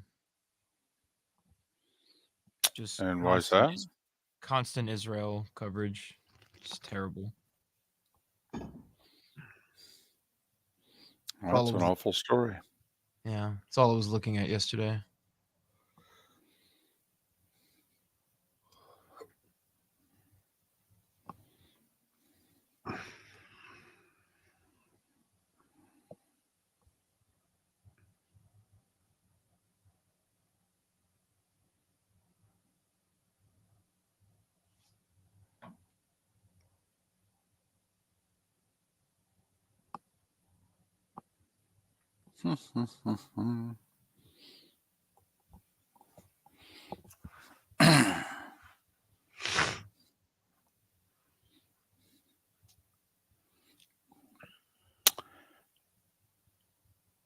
DC, are you talking about the Vikings?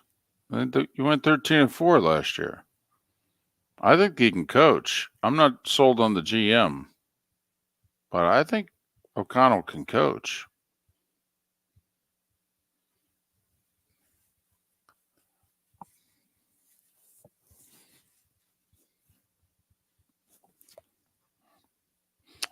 No, Johnny Yo, he wasn't talking to me. He was talking to Felipe.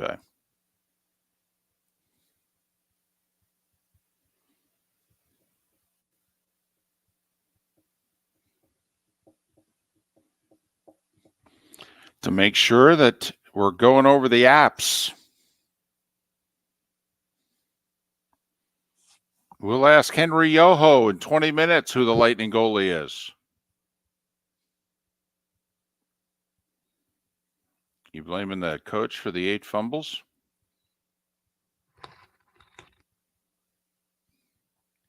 I am, David. It's his fault. Okay. F him. He doesn't have the right attitude. Apparently the coach doesn't have the right ball security.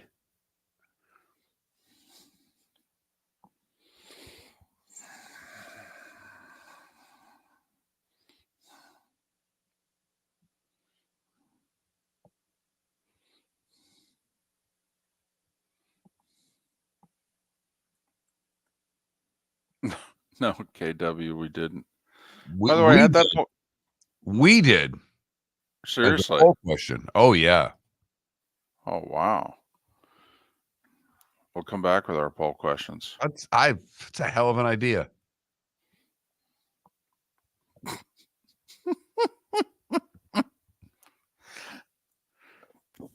What shirt do you have on? It says kill frogs, not toads. Kiss frogs, not toads. Because of the toads that the Bufu toads that, get your dogs, kill your dogs there.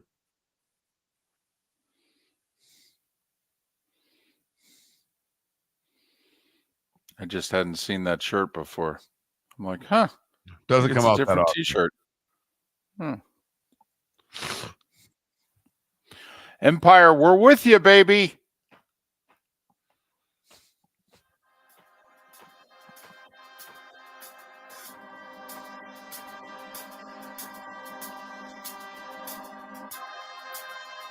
You're listening to Miller and Moulton, only on the Florida Sports Network. And now, here's Mark Miller and David Moulton. 21 minutes past the hour. We will talk hockey. No, it's not a threat. It's a promise. The NHL season gets underway in about 10 hours. It gets underway in Tampa. Thank you very much. We're going to talk some pucks. That's right. We're going there. Baseball and hockey on the same show. Don't worry, lots of football. Pat Kirwan joins us top of the hour. It's okay. I mean, we haven't gone completely overboard. But hey, listen, we had a poll question up before the show started today. I mean, this shape up is killing me. But I know. I feel like I have to stretch. Did we fire Mario Cristobal yesterday? Oh, yeah. 57% of you would fire Mario Cristobal for not taking a knee versus Georgia Tech. Wow.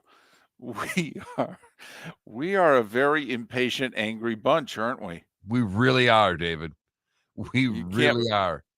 You can't make a mistake anymore, can you? Apparently, we live around a lot of perfect people, David, because I was not going to fire him. I know you were not going to fire him. No.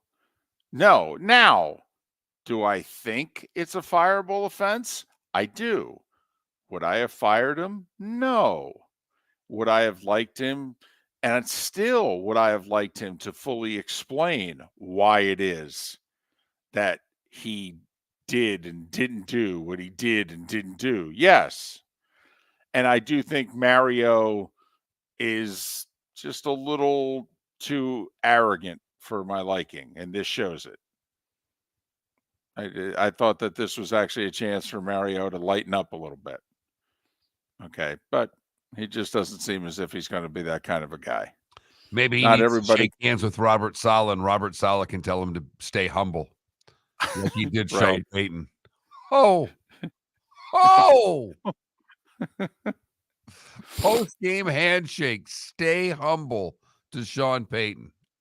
Ouch! Yeah. Oh. I mean, John Payton could say, I can't hear you with the Super Bowl ring in my ear, but okay. He could channel his inner Patrick Waugh. Once again, Mark, trying to emphasize hockey is starting later today. We'll talk hockey in 15 minutes. But what's our poll question today? Since we fired Mario Cristobal yesterday, damn. Since we're angry, since we're hostile, maybe could we have a good news podcast? Or This is poll a question? good news poll question. With all three Florida NFL teams leading their divisions, how many of them will win their division? Ooh.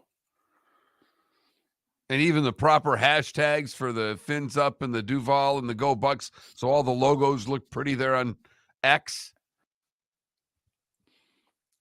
So all four choices, right? Because in theory, none of them could finish first. So That's we gotta, right. we had to put the donut.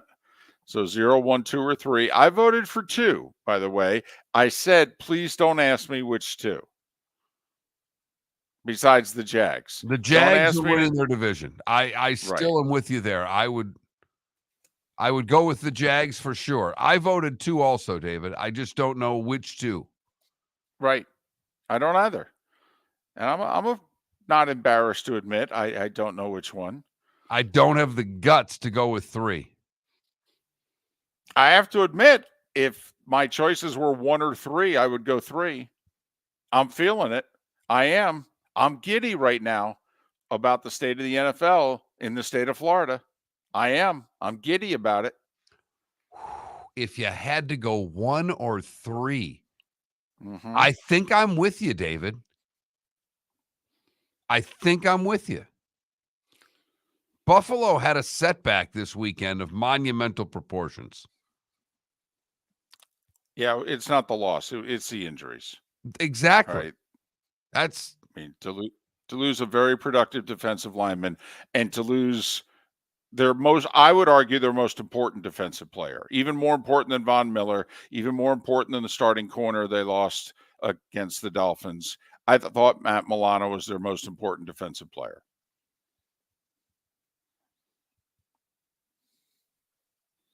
You know, in theory, they have defensive linemen. They've got numbers. They have more depth than they had even last year if Von Miller or somebody else were to get hurt. They've got nothing to replace Matt Milano. They have to go get somebody. Trade deadline's 3 weeks today. you know, there's a few teams already that are in need, and this looks like a league of more haves and have-nots. So I would imagine the trade wins will cycle a lot more heavily than normal this year. I really think that, you know, every year, David, it's come around a little bit more to what we've wanted. And I would think with the haves and have-nots, we'll have more trades than usual. Before we get to our play of the day, I just want to throw this out there. If you're of the whole, you know, I want to hoard draft picks. Do you know how many draft picks teams get wrong? I mean, we've tried to document it over the years. Hell, they damn near get half their first-round picks wrong.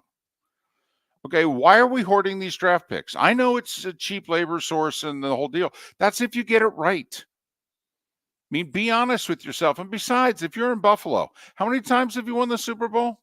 In the last 30 years, how many times have you been? Really? You're going to hold on to a second-round pick as opposed to give him up for a fill-in linebacker, even if it's only for 12 games? I mean, honestly, let's just say it's not going to happen. Let's just say that the Bills called the Bucks, and the Bucks said, I'll give you, name the draft pick for Devin White. Even if it's a 1. I especially since you're drafting. You're going to be drafting 25 to 32. Okay? I know what I'm doing. Yes, it's a rental. I don't know what to tell you. I don't know. I'd give it up. We do it in all the other sports. Why do we hoard these draft picks in football? You said it, the cheap labor. It's the way teams can afford the cap and pay the premium positions. And that's what they're relying on to get to the next year. And that's why, that's the reason behind it. It just is. Doesn't make it right, David. All right. Okay. I'm off my soapbox. I'm sorry, Felipe. Time now for our play of the day. Felipe, what do you have for us? So Braves Phillies, just to recap, the Phillies go into Atlanta, steal game 1. Then they take a 4-0 lead in the 5th inning. And if you're the Braves, you cannot go back to that crazy Philadelphia crowd down 2-0 in this series. They go on a run. They score 1 in the 6th, 2 more in the 7th. And then they take the lead in the 8th with an Austin Riley home run. And then the 9th, ending the game on a dramatic defensive effort. Here's the pitch. Swing and a high fly ball drilled out towards center field. That one back some more. Harris at the wall, and he makes the catch. Racing back to first is Harper as the throw comes in, cut off, throw to first, double play. Oh my goodness. Harris's throw got away from Albies, but Riley was there, and the game ends on an 8-5-3 double play. Holy cow. The radio call does not do the robbery by Michael Harris justice. Just an amazing leaping grab at the fence. Throw it to the cutoff. Turn 2 at first base. And the Braves tie the NLDS at 1 heading into Philly with a win 5-4.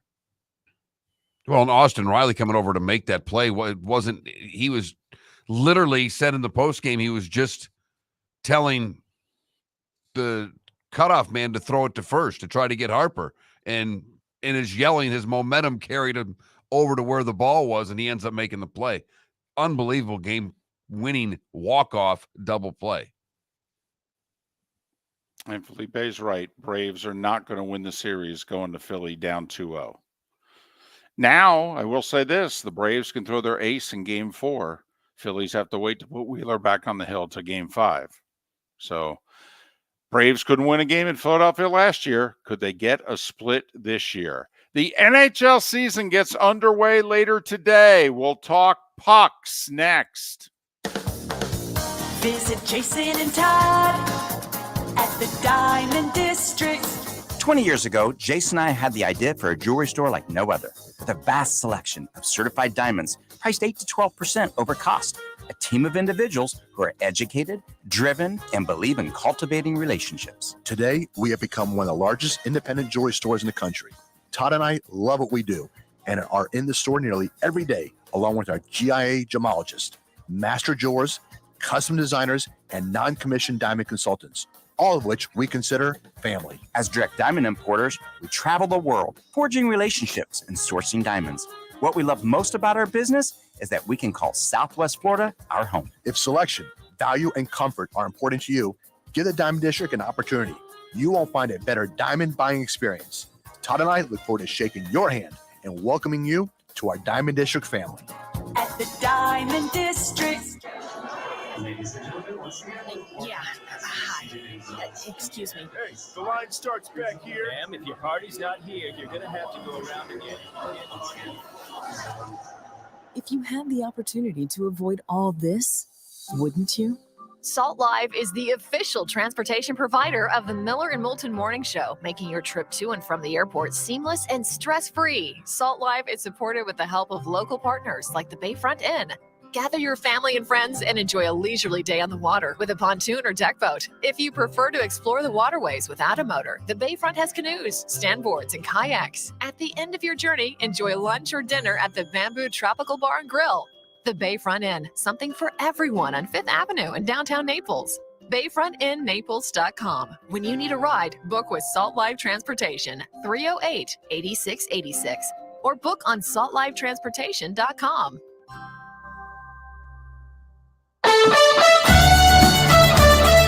You are listening to Miller and Moulton on the Florida Sports Network.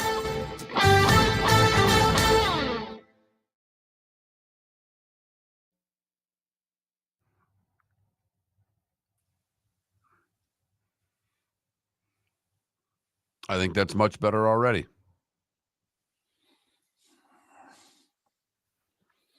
Who the hell knows? I can tell right now it is. Your lips match your sound. The streets are saying that Jordan Love looked like primetime Dak last night.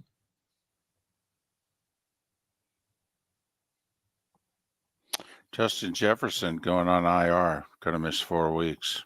Saw that. That's big. Not good, honestly. Well, now you have to wonder, do they trade Cousins? Rebuild time in Minnesota, huh? I mean, because the season's over. I mean, I think that cements it.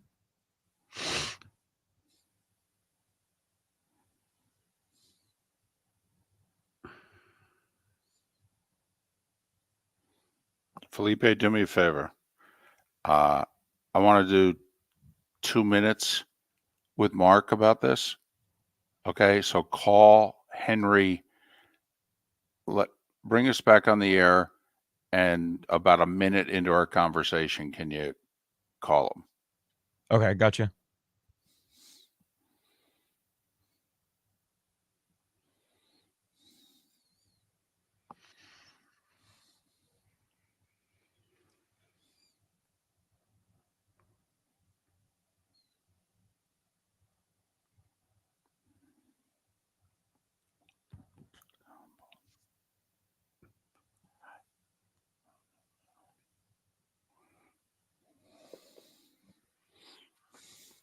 Wes, we don't work for that station. So Where are you even? I don't even see these West things.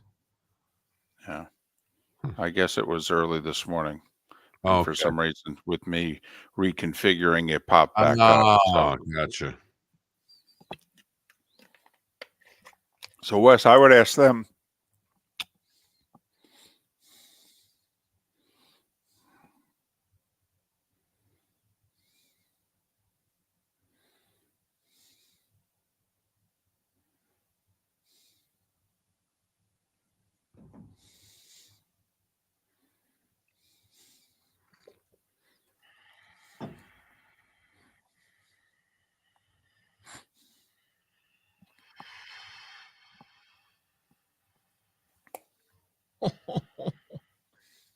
Atlanta exploded when they made that final out.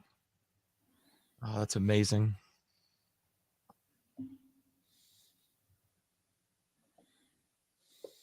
Have either of you ever been to a playoff baseball game? Yes. Yes. I've been to a Tigers World Series game, and I've been to a Marlins World Series game. Okay. The recent Tigers World Series or old Tigers? 84. 84 Tigers World Series. And you went to one of the Marlins World Series games? I went to a Marlins against the Yankees, and the Marlins won. Wasn't it the Clements game? Was it? Yeah. That was game 4. Yeah. So you saw the Miggy home run. Nice.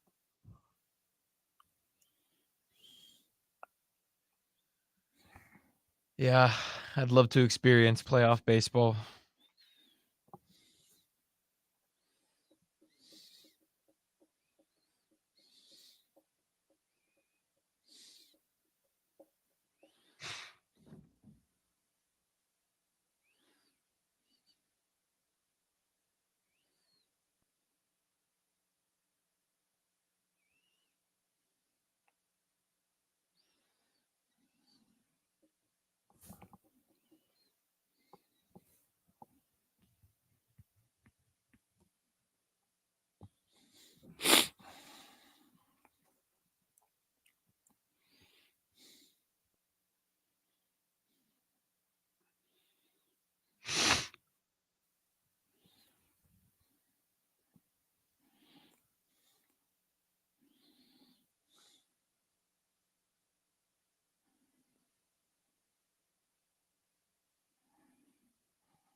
Here we go.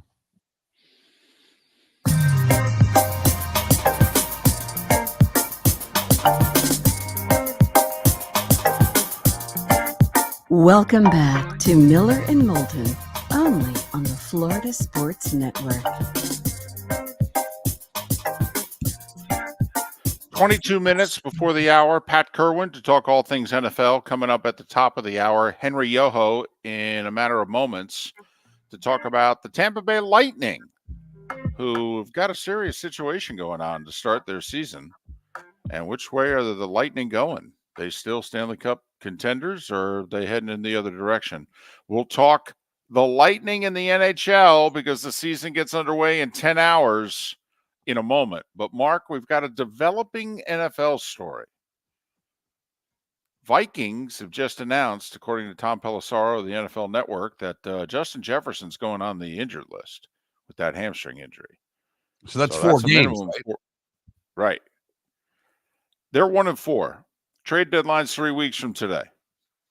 They're going to play at Chicago, host the Niners on a Monday night, and then go to Green Bay. Those are the 3 games before the trade deadline.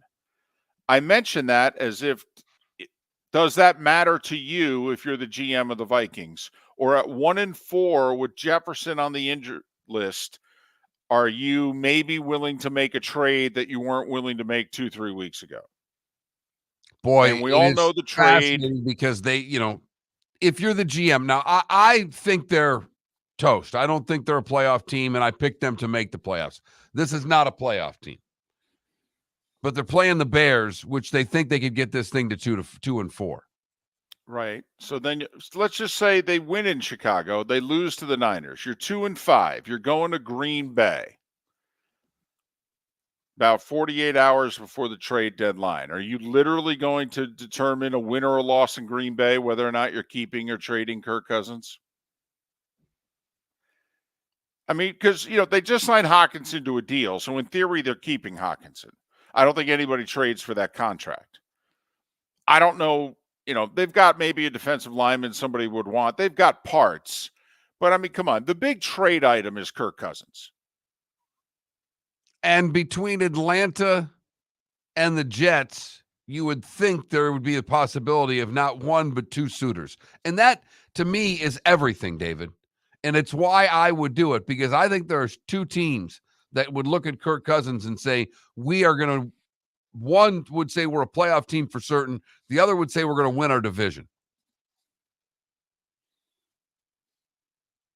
And what would they be willing to give for it? So if I were in the Viking shoes, David, I would have Kirk Cousins on the block right now. So you wouldn't wait. This would be it. You obviously held off a few weeks ago when, let's just say, the Jets, sniffed around and you're like, no, we're not there yet. Okay. All right.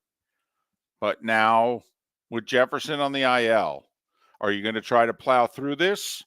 I mean, 3 of your next 4 on the road, but 2 of them are division games. Best case scenario, you'll be 3-5 going to Atlanta. How ironic would that be? One of the 2 places we think he could be traded to. And I mean, it's Atlanta. It's home for the Saints. It's at Denver. It's home for the Bears before your bye week. Those are all winnable football games. By the way, very quickly, what's your asking price? A 2. You'd settle for a second-round pick? I'd want to get a 1, but I'd settle for a 2.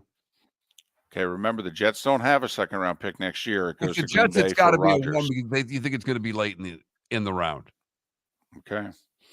He's Henry Yoho. He covers the Tampa Bay Lightning for boltsbythebay.com. Boltsbythebay.com, and you can follow Henry and the site on Twix, Twitter/X at boltsbythebay. Henry, it's David and Mark.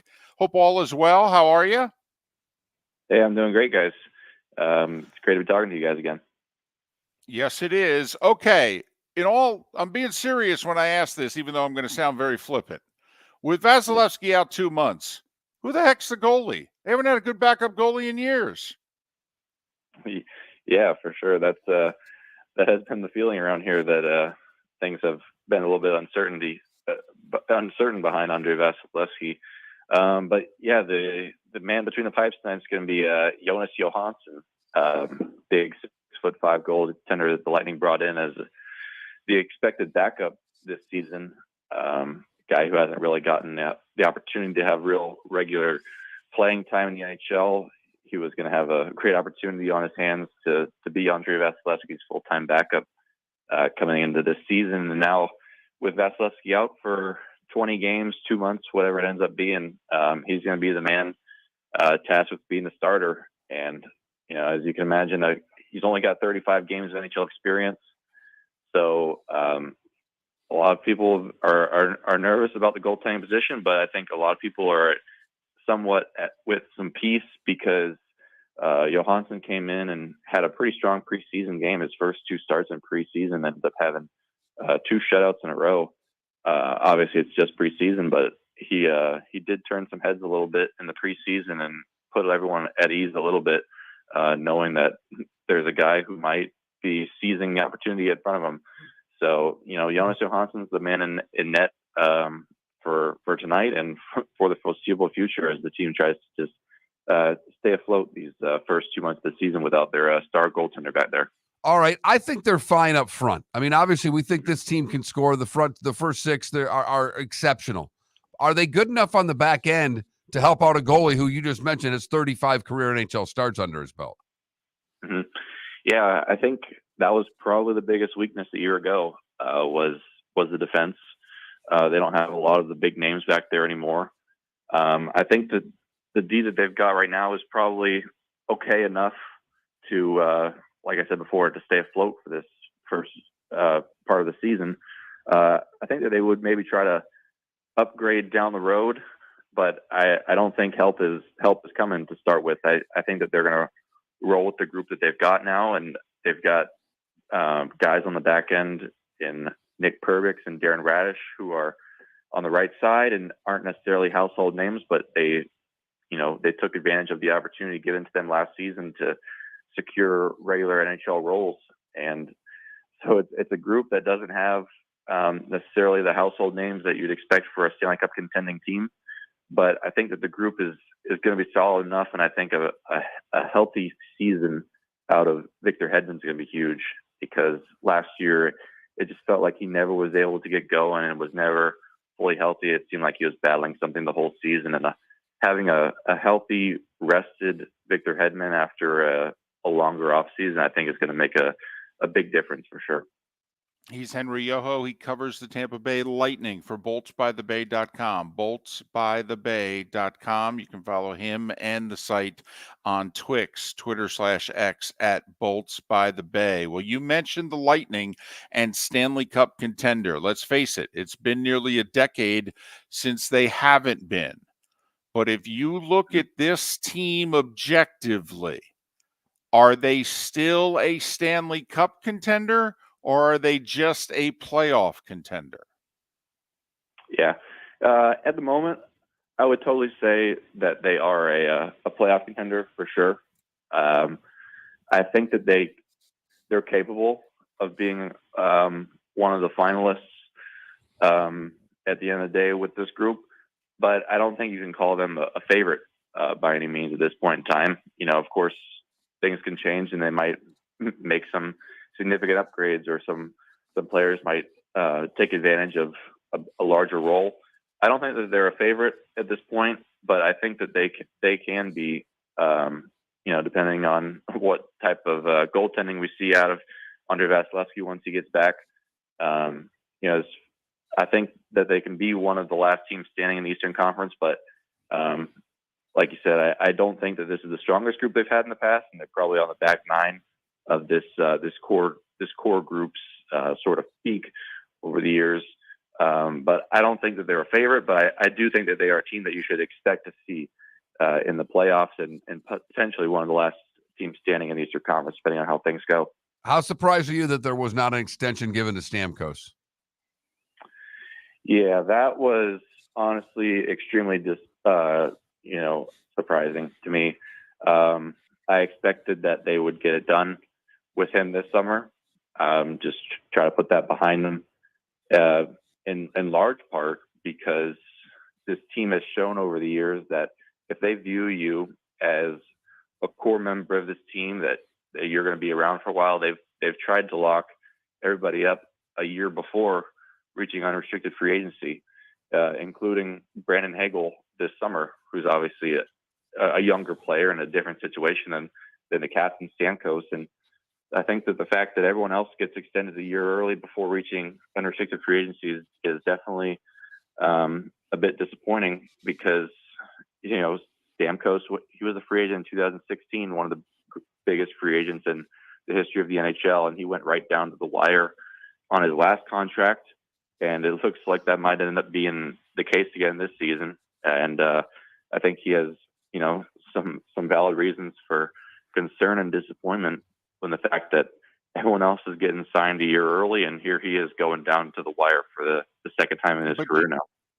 Do you think, though, that they're trying to create some leverage, if you know what I mean? When you sign early, usually the player has a little bit more leverage than the team. I mean, it seems to me if you crunch the numbers, the Lightning are going to want to keep Stamkos and Hedman, obviously, but they're probably going to want to get a hometown discount.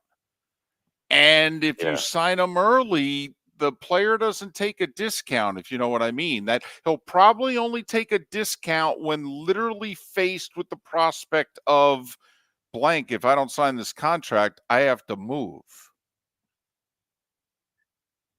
Yeah, I definitely think that's kind of what the team is banking on. Of course, the team's going to be right up against the cap again this year, and they have to spend all of their dollars as wisely as possible. That's kind of the term that keeps coming up.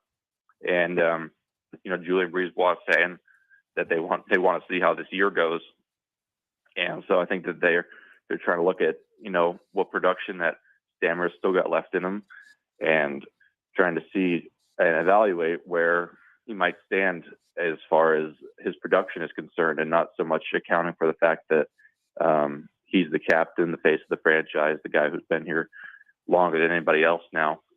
And I think that they're going to, try to come back with a deal that is more based on what sort of production that they see from him this year. Because, like I said, if they were trying to give him a number now, it might be a little bit higher than they're comfortable with. And so I'm they just want to see how this year goes and maybe base that next contract based on the production that they see this year.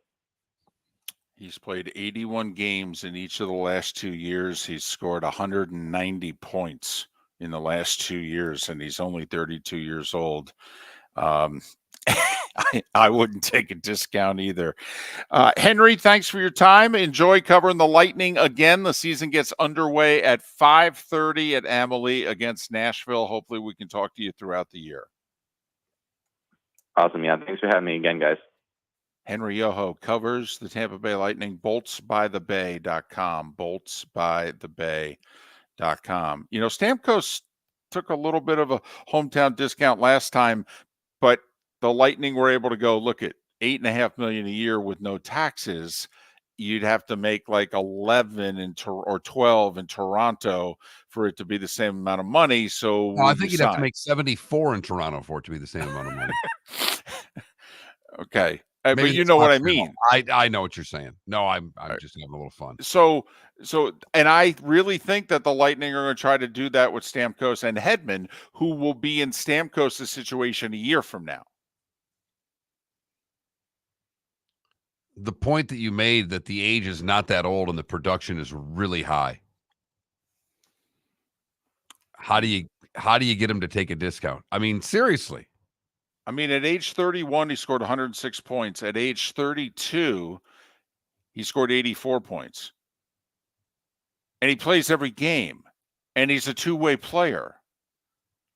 Never mind the fact that he's the best player in franchise history and he's a Hall of Famer and the whole deal.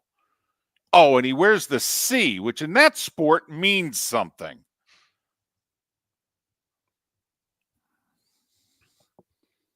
I just think they're trying to create some leverage. I don't think Stammer appreciates it because I think he knows what they're doing. And I think deep down he knows he'll take the hometown discount and he's not going to be happy about it. Because I think deep down he wants to play his whole career there. Mm-hmm. He had, and the opportunity has already kind of come and gone. If he was going to leave, he would have left by now, in my opinion. I think him and Hedman are going to go to lunch and they're basically going to say, listen, I'll take the discount. That means you got to take the discount and stay a year from now. Because if you don't, I'll kill you. And they'll laugh and they'll have a couple drinks and Stammer will take his discount. And then Hedman will take his. Pat Kirwan, NFL's radio's moving the chain, CBS Sports, the NFL Today Show. He joins us next. We'll recap everything that happened this past week, including Jefferson to the IR for the Vikings, and what does that mean going forward? Pat Kirwan next. Yeah, hi. Excuse me. Hey, the line starts back here. Ma'am, if your party's not here, you're gonna have to go around again. If you had the opportunity to avoid all this, wouldn't you? Salt Live is the official transportation provider of the Miller and Moulton Morning Show, making your trip to and from the airport seamless and stress-free. Salt Live is supported with the help of local partners like the Bayfront Inn. Gather your family and friends and enjoy a leisurely day on the water with a pontoon or deck boat. If you prefer to explore the waterways without a motor, the Bayfront has canoes, standboards, and kayaks. At the end of your journey, enjoy lunch or dinner at the Bamboo Tropical Bar and Grill. The Bayfront Inn, something for everyone on 5th Avenue in downtown Naples. BayfrontInNaples.com. When you need a ride, book with Salt Live Transportation, 308-8686, or book on saltlivetransportation.com. Visit Jason and Todd at the Diamond District. 20 years ago, Jason and I had the idea for a jewelry store like no other. With a vast selection of certified diamonds priced 8 to 12% over cost. A team of individuals who are educated, driven, and believe in cultivating relationships. Today, we have become one of the largest independent jewelry stores in the country. Todd and I love what we do and are in the store nearly every day, along with our GIA gemologists, master jewelers, custom designers, and non-commissioned diamond consultants, all of which we consider family. As direct diamond importers, we travel the world, forging relationships and sourcing diamonds. What we love most about our business is that we can call Southwest Florida our home. If selection, value, and comfort are important to you, give the Diamond District an opportunity. You won't find a better diamond buying experience. Todd and I look forward to shaking your hand and welcoming you to our Diamond District family. At the Diamond District. Hello, friends and family of Southwest Florida. Are you looking to tap into the electric vehicle market? Well, look no further because we here at Southwest Florida Golf Carts have just what you need. E-bikes, golf carts, LSVs, scooters, and more. Come down and talk with one of our experienced sales reps, have a soda and a smile, and you could be cruising the streets in your new EV today. Stop by the store or visit our website at flgolfcarts.com and enter for a chance to win $100 off your next purchase by answering John's monthly sports question. The law firm of Michael F. Hornung has successfully represented the citizens of Southwest Florida for over 30 years. As a former prosecutor, the information I know is information you need to know. If you've been arrested for a DUI, a criminal matter, or involved in an auto accident, call the law firm of Michael F. Hornung. I'm a local attorney with local knowledge to assist you through the process. For a free consultation, call 239-437-0095. That's 239-437-0095. Offices in Fort Worth. You are listening to Miller and Moulton on the Florida Sports Network. Good morning, fellas. Morning, Pat. How are you? Good morning. Excellent. How about yourself? Doing well. Starting to get cold up here. I know, here too. Is it really cold there? Yeah. Low of 68. The first temperature was a 6 this morning. It was wonderful. Yeah. Felt like fall. Yep.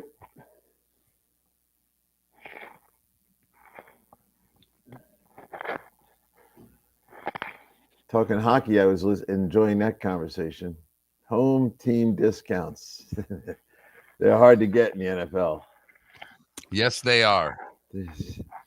But it's Loyalty. a real thing in hockey, though, because you got the Canadian franchises and their whole dollar situation. And then you got all the teams in California and New York and their tax situation. You know, the Texas, Florida, Vegas, Nashville, they have a real edge in negotiations. Pat, We have in that the too. NHL. It's the same thing in football. You give a guy a $10 million signing bonus. I was up against it. You get a guy a $10 million signing bonus.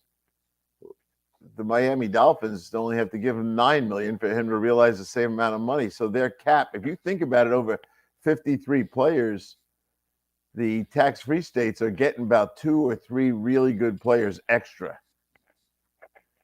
It's kind of unfair.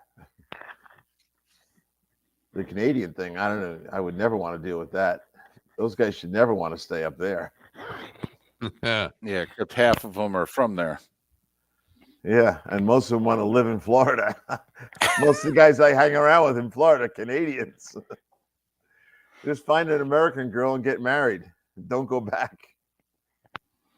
I will say the Canadian guys that I do play golf with that are Canadian, their wives are Canadian, they're under siege all the time from the government. You have to come home. You got to come back. You can't stay there more than 6 months. That's why they're not here yet. They'll be here in 5 days. October 15th, they start showing up.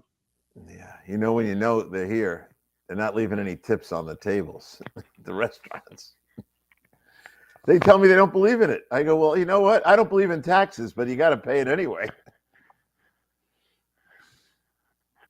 It's incredible. The defense rests, David. I understand. Oh, are we on a sensitive subject here? No. No. I've been ripping Canadians on this show for 20 years about their inability to tip. And I said to him one day, why? And he goes, because they don't tip. They're cheap. And I hate that. It's like, oh. Well, I always would want to follow one of them around home and see what they do up there. And they keep telling me they don't tip at home at all. I don't know. I always tell them you should take about a 2-week vacation in New York City and see what it's like to get MF'd every restaurant you go to. Mm-hmm. Oh man, injuries. I could have stayed on the phone with Dr. Chow yesterday for an hour and a half. Well, and they don't know if you saw it this morning, Jefferson to the injured list. Yep. When he twisted his leg, I was talking to Chow about that. I said, they can call that a hamstring, but he almost blew out his knee and his ankle. And he was in a contorted position. How about the 3 Buffalo guys getting hurt over in England? Here we go, guys. And it was a grass field right under that, ironically.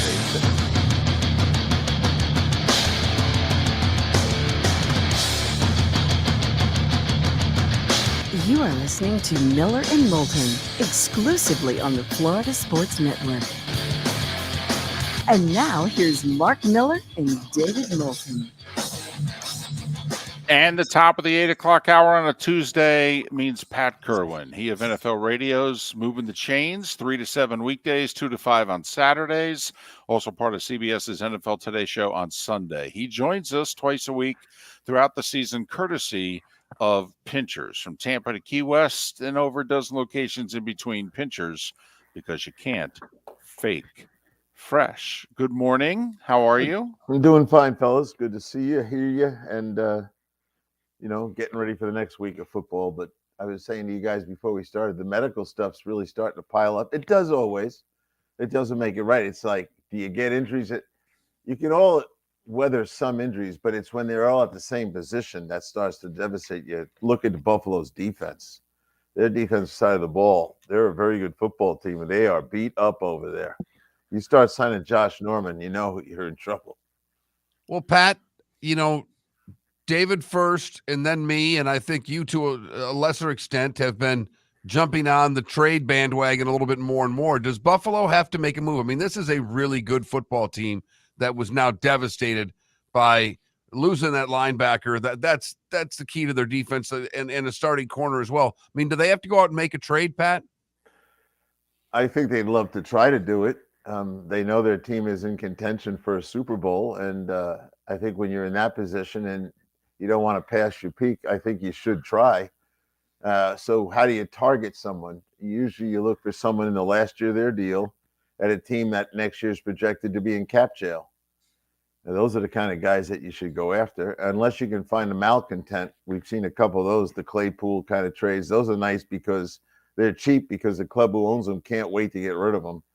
And I stay on top of this stuff pretty much. I have not seen a quality linebacker yet that I would think is available, and that becomes a problem. And their corner and really Taquan Jones as well with his pec situation. So those things are troubling. While we're on that subject, one of the things Dr. Chow and I talked about yesterday was Deshaun Watson.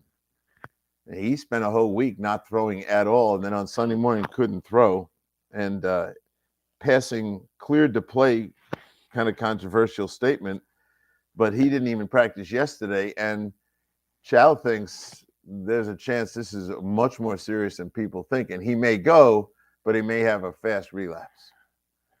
Well, and obviously without Nick Chubb, the Browns are going to be depending more on their quarterback to win games than they had planned at the start of the year. Pat, we're looking at teams. Okay, we're not, dismissing what it is that you brought up, but we're looking at teams in which their seasons either are already past the brink or will be here really quickly. The trade deadline's 3 weeks from today. Joe Shane came from Buffalo. Dable came from Buffalo. You've talked about it many times. You call your friends. You call people you can do deals with. The Giants in an hour are going to bail on this season. All right. Carolina doesn't have a first-round pick next year. They'll start acquiring picks, I think, yesterday. I mean, to me, there's 4 or 5 teams that you can go to now if they've got players who can help you. I agree with that. So all the guys, obviously we have Carolina with no wins, but we have a bunch of one-win teams. And I would think when you study those profiles, I'd fall right in line with Denver. Sean Payton's got to be sitting there going, this ain't my team, and I'm not going to go through this pain again. And he's making value judgments on guys he doesn't want to coach ever again, and he's under the guidance of Bill Parcells. So there'd be one team I think you could be approaching for potential help with players, because he'd rather have draft picks and start to build it. He thinks he's going to be there for the long haul, and he already sees all the guys that he doesn't want to be around. So I'd be aiming at them first. And then, there's Arizona. How much do they have in talent, really? The Giants don't have the kind of guys you're looking for. New England, they're a team bunch of Joes, just average guys. So I don't see a dynamic player or two there. The Raiders, I think anytime you tell the owner we're going to try to get rid of some of these finances, you might be able to get something going. But Denver's the one that I look at to fit your profile, David. All right, let's look at the Vikings. They're another one of those one-win teams. Yeah. They just got the blow that Jefferson's going to be out 4 weeks. Things are not going to go well for the Vikings. Do you think that Kirk Cousins is tradable? And do you think Atlanta or the Jets are now kicking the tires even more, Pat? Well, I don't think the Jets will. I think that they have in their minds, which is their prerogative, that they can develop Wilson for the year. Now, would I be looking to do that? Yeah, but I think they know Rodgers is, in their minds, is coming back to him. So do they want to take on Cousins last year of his deal? How much compensation? I mean, it'd be nice to get him, but I don't think they're driven by that. Would I be driven by that? Yeah, I would be, but I don't think they are. Minnesota, I mean, we've talked about this all the way back to July and August. I can't identify what their plan is. One day I think they're kind of in a fire sale, the way they got rid of players in the spring, and then the next day I look and they're trying to win games with what they have. So I don't know. I don't think so. I think if I was going to give Minnesota what they want for Cousins, I'd have to negotiate the deal with them now.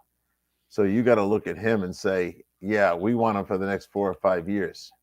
Well, didn't Jefferson just tell them, I know you just offered to make me the highest paid wide receiver ever, but until you tell me what the quarterback plan is, I'm not signing? Didn't he just say that I to believe them? he has done that, and he should do it because he's a smart receiver. He knows that he's directly connected to the quarterback. Some of the diva type guys think that they're the reason the quarterback's good. So, they'll keep him around and tag him and everything else. But I would be concerned if I was any receiver about who the quarterback was. I did ask Phil Simms this the other day. I said, how many teams have a quarterback that you say does not fit the definition of he's our long-term answer, and long-term defined by I believe I'd like to have him for at least 4 years. Well, guess what we found? Half the league lives in a world that they don't know if that quarterback's worth it. And when you're in that world, those receivers start to panic too. So it's a delicate situation with the receivers. But do you have enough young ones coming out? The last couple of years, I think we've talked about this for the last 4 years, the receivers are coming out early that are good. they used to come out and have to be developed, but they're coming out now. They catch a lot of balls in college. I think it was about 5-10 years ago. The excuse was they don't run the route tree. Well, guess what the NFL did? They got rid of the route tree. They're running the college routes, and the guys can catch. So there's a lot of young ones that can come into this league and perform fairly quickly. Pat, this league continues to amaze. I mean, it is something that Pittsburgh can be as bad as they are on offense and yet still have Baltimore's number. I mean, it is just strange what happens in this league. Well, they play defense, right? We can agree on that. And absolutely. They hang around with that. Some of their wins, most of their wins are because the defense won the game. There's a question I'd ask. How many teams have a defense that could win on their own? Not many. If you look at it and say, the offense is having a bad day or the offense isn't very good or whatever, can you win with defense? Well, Pittsburgh's one of those rare teams that can. I think they understand playing Lamar. Now, we know the record's on their side for that statement. Lamar's 1-3. But the way they play him, the outside pressure guys come, and the inside linemen and the inside backers don't do it.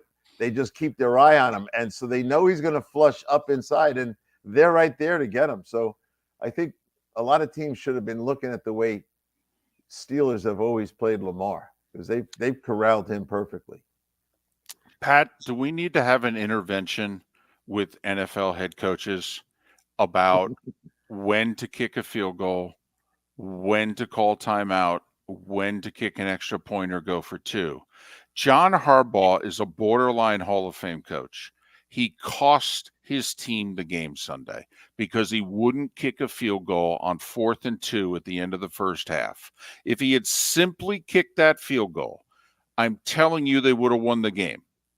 They would have been up 10 at the half, and everything that transpired in the second half, they wouldn't have had to continue to force the issue. The pressure would have all been on Pittsburgh. And then instead of 10-8 late, it's 13-8 late.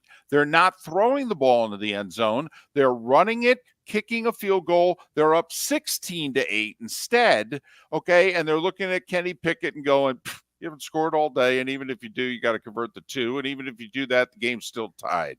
I mean, when John Harbaugh is costing his team wins, we've got a coaching crisis.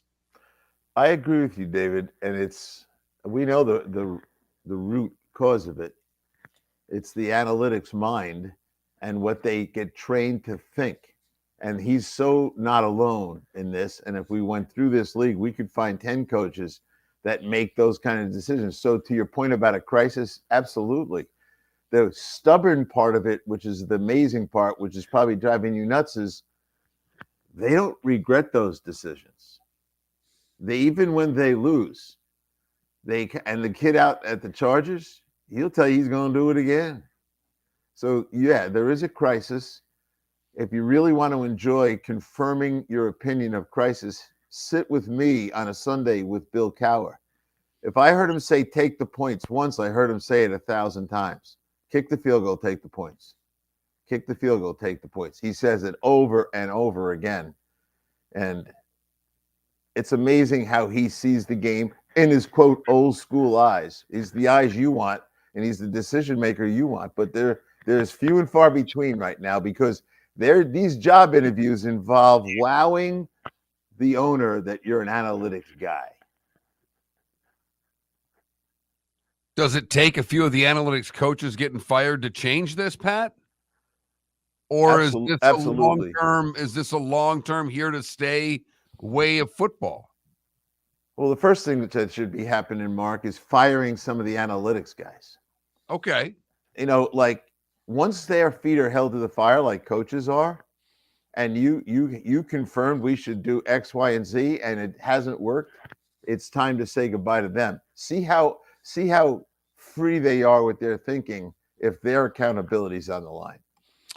And this is a totally different subject, and I know we're up against a hard break, but the Yankees look as if they're going to keep their general manager, keep their manager, and fire half their analytics department. They're actually coming to the conclusion we've gone too much into analytics. We're blaming our analytics department.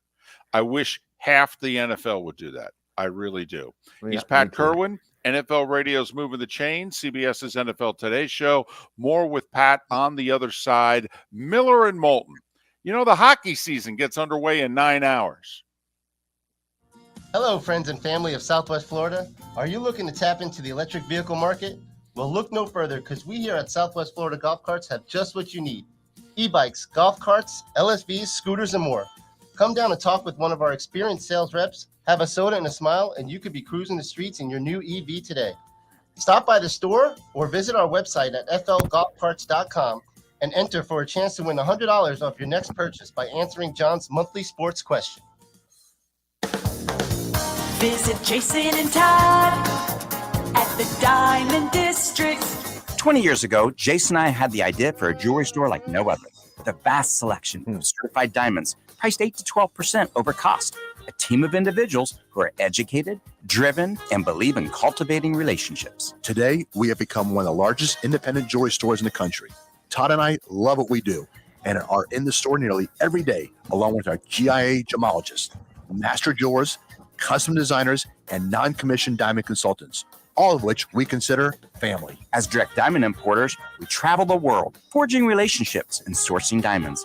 What we love most about our business is that we can call Southwest Florida our home. If selection, value, and comfort are important to you, give the Diamond District an opportunity.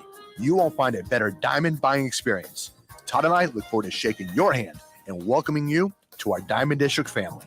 At the Diamond District. The law firm of Michael F. Hornung has successfully represented the citizens of Southwest Florida for over 30 years. As a former prosecutor, the information I know is information you need to know. If you've been arrested for a DUI, a criminal matter, or involved in an auto accident, call the law firm of Michael F. Hornung. I'm a local attorney with local knowledge to assist you through the process. For a free consultation, call 239-437-0095. That's 239-437-0095. Offices in Fort Worth. You are listening to Miller and Moulton on the Florida Sports Network.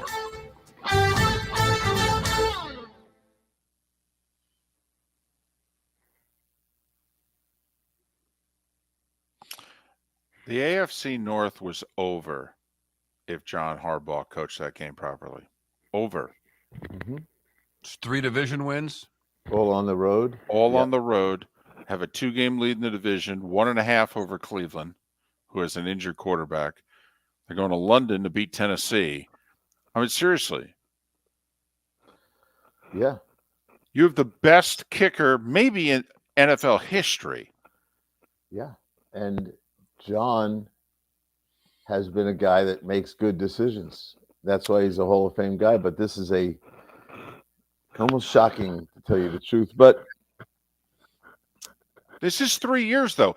This goes all the way back to 2021 when Lamar got hurt and he went for every 4th down imaginable, and they all came up snake eyes. And all last year, he gambled like crazy. I mean, he's become Brandon Staley, quite frankly. I mean, he really has, and he's masked by being on a better team and a better organization. I'm not defending him on this stuff. Have you read their media guide? I've told you before. Their analytics department's big, and he works for a great owner. Yeah. That owner, you could go to him and say, you know what? I'm not following that stuff anymore.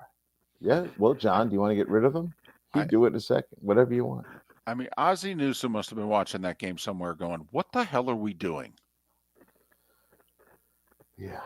Well, as you cite, it's been more than this year. And then you start thinking those guys have been around it and seen it and witnessed John's decision-making.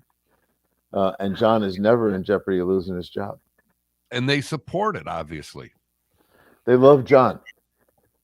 And when you're there, which every year, you get the sense of how they feel about John, and they like the way he handles his players. And yeah, but they've got a Steelers. I mean, no offense.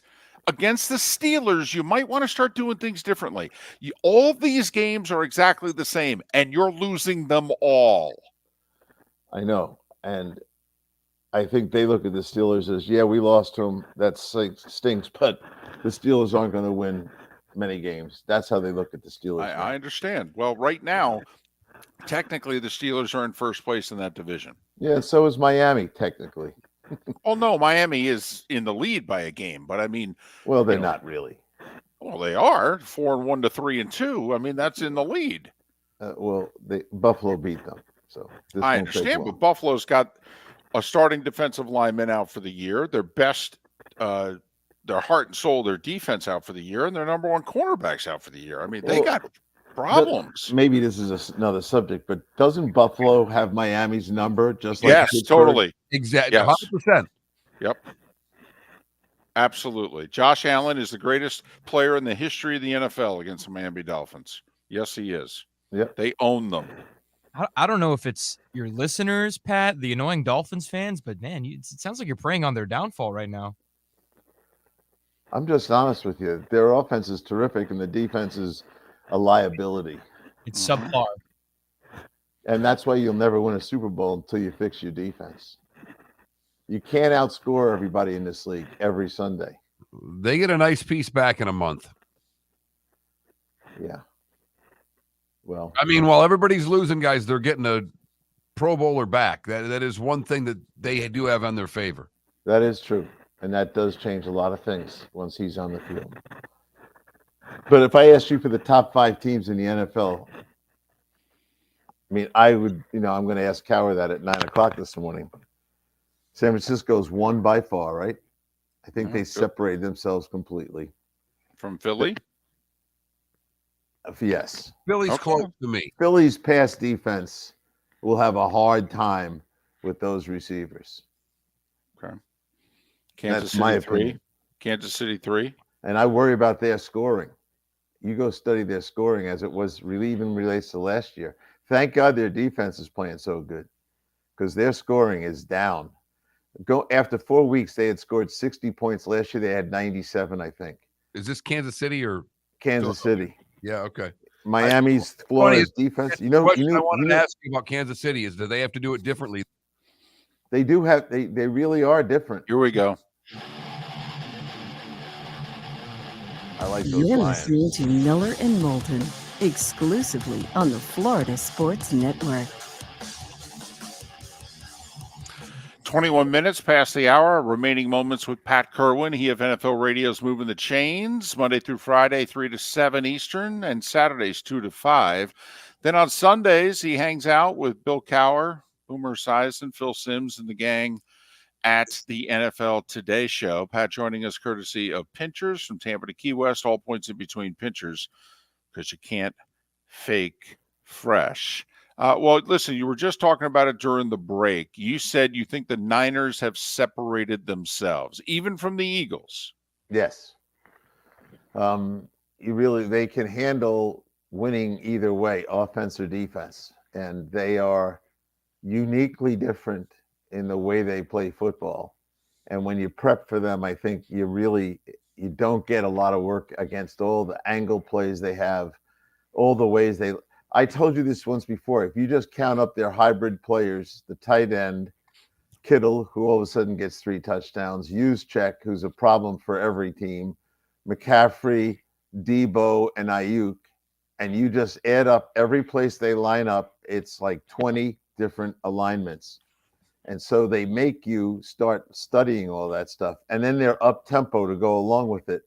And that's an old Bill Walsh trait of theirs. But they have the ability to attack you, and they're the best tackling team in football. They bring people to the ground very nicely. And so I think they have separated. And their Dallas performance kind of knocked them. Did Dallas look like they belong on the field with those guys? Not at all. No. And if they played them 10 times, I'd say they beat them at least 8. Well, Pat, we talked about it yesterday. Baltimore's got a Pittsburgh problem. The Dolphins, not in the same league with the Bills. The Cowboys. Dallas loves how they match up with Philadelphia. They got nothing for San Francisco. No, not a thing. And while we're talking about this, and I love every team we're talking, you know who's really intriguing me? Detroit. Start looking at them from top to bottom. Can they beat a good team first? So they beat Kansas City without Kelsey. I'd like to see them play a good football team before we start giving Detroit all these accolades. That's all. I agree with that. And they are the newcomer to this conversation. But when you look at Goff, name two quarterbacks in the NFC you think are better than him right now. It's hard to find him. The guy is efficient. He doesn't throw interceptions. He knows where his weapons are. He's got some terrific receivers. They've got pass rushers. They can run the ball. They got a head coach that has created a mentality there. They, to me, are the team I'm going to be very excited to study the whole second half. Okay. The Niners, midway through last season, maybe even before that, they went out and got McCaffrey. Yep. Great. If you're running the Lions and you could add one piece to their puzzle, all right, is it another wide receiver? Is it a defensive lineman? Where's the one position or player in which you're like, I gotta go get him? This is right out of me learning from Bill Walsh.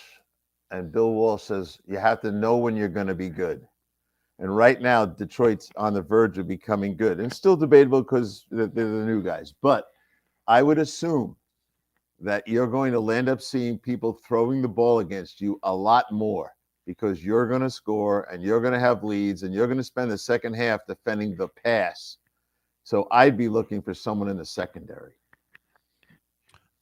Pat, in the They got AFC, rushers. all roads are probably going to go through Kansas City again, or at least it appears that they are. But are they going to have to do things differently this year? Are they going to have to do it a little more with defense? Because with it's Kelsey and a bunch of guys on the offensive side of the ball. Are they going to have to do things a little differently this year? Yeah, I think you're onto it. They're not scoring like they have been scoring. They're playing a lot closer games. The quarterback and Kelsey are going to beat everybody, but the receiver core, they keep telling me, oh, they're getting better. Oh, they're getting there. They're not getting there. To me, they're just a bunch of guys, and they don't have an elite player there. So the defense does play pretty well, and so their games are going to be closer, and I really wish that the head coach would really desire to run the ball. Pacheco is a good runner.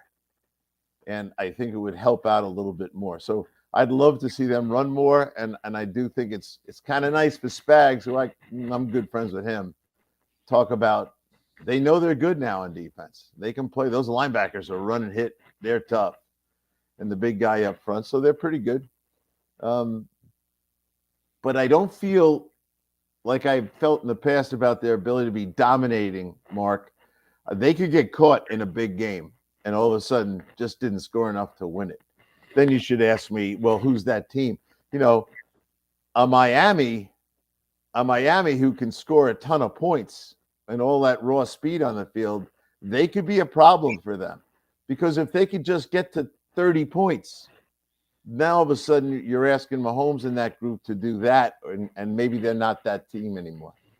Tom Pelissero, by the way, breaking news reporting that a chain out multiple weeks with a knee injury for the Dolphins. That's okay. It's pretty damn good too.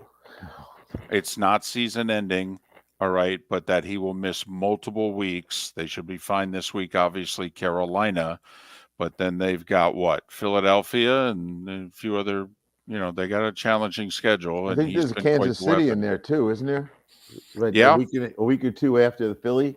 Mm-hmm. Yeah, you know what? Mostert's a darn good player. Mm-hmm. And in any other normal situation, people would be excited. Another speedster that can run. Between Mostert and a chain, they were 8 yards a carry. And we know that the young kid was 12 yards a carry, but they'll be fine. Okay. And Wilson's coming back at some point too. So, I mean, in the interim, there's another back there for Miami. Just run the speed sweep to Tyreek Hill. That'll keep everybody scared to death. Pat, going forward, is there a team that's below 500 that you're still like, the Raiders? If you look at their schedule, quite frankly, they could win 4 of their next 5. All right. I'm not a believer, but the Lions were 1-6 last year. You know what I'm getting at here. Is there a team that looks out that you don't think is? A couple. Cincinnati. Once I saw Burrow back playing the way he did the other day, When he said last week, he said he felt better than he's felt all year. I didn't really believe him. I thought he was just trying to keep it glued together. But he moved around differently. So at 2-3, Cincinnati to me could get right back in this race. Then a long shot to be around just because I'm intrigued a little bit by him is Houston. Nobody cares about Houston, but that young quarterback, he threw a touchdown pass right before the end of that game, and he almost pulled that game out. So I think those guys are fun to watch. Not a big believer in the Raiders, not as much as you are. I'll tell you the third team. No, I'm not a believer, by the way. I'm just mentioning, Yeah. their scenario. They got the Giants and the Jets. They got, the Patriots coming this week. I mean, if you look at this part of their schedule, it's like, wow, they could actually be 6-5 approaching Thanksgiving. I agree with that. And the last team I'd say, because I watch them enough to know they're painful for the opponent, is the Rams. The Rams, first off, if you like stats, they're ranked in the top 10 on offense and defense. Go find out how many teams are ranked in the top 10 in both sides. And now that they've got the receiver core set the way they do, and they're willing to throw the ball all the time, they look to me like they could be a problem for people. And so the Rams, the Bengals, and the Texans are three teams I think could fight their way to a winning record within a month. And the Rams with a winning record will be hanging around for a wild card spot in the NFC if that's the case. Yeah. And you might all disagree with me, but you asked for my opinion. Those are the three. Well, that's why we have you on the show. Well, I'd like your opinion so I could bring it back to my show. Well, very quickly with the Rams, by the way, they host Arizona this week. You can see them getting a 3-3. If they beat the Steelers, say they lose to the Cowboys for 4-4, they got Green Bay, they got another game with Arizona, Cleveland, Washington. There are some wins on the schedule. Pat, I don't want to just mimic you. I'm with you. I was mouthing the Rams, waiting for you to say. I just kept going, the Rams. The Rams. They look like they're a team. The way they played Philadelphia, they had a shot in that game. Pat, thanks so much. We'll do it again on Friday. Miller and Moulton, right here on the Florida Sports Network. Visit Jason and Todd at the Diamond District. When choosing something of high value and personal significance, such as a diamond, you want to shop with the best. And the mall is not the place to be. Here are my friends, Jason and Todd, with the Diamond District. Take a stroll in the mall, pop into a few jewelry stores, and you'll soon discover you're in the wrong place. Rings begin to look all alike. You're not finding GIA certified diamonds. You quickly realize you know more than a salesperson helping you, and all the same financing gets pushed on you. Visit Jason and me, and you'll find America's top bridal designers dealing exclusively with the Diamond District. You'll find the largest selection of GIA certified diamonds, all priced 8 to 10% over cost. You'll find educated sales consultants who have many years' experience and are not paid commissions. And you'll find Todd and me in the store nearly every day, wanting to shake your hand and welcome you to our Diamond District family. Visit Jason and Todd at the Diamond District. The law firm of Michael F. Hornung specializes in criminal defense, DUI, personal injury, nursing home claims, and auto accidents.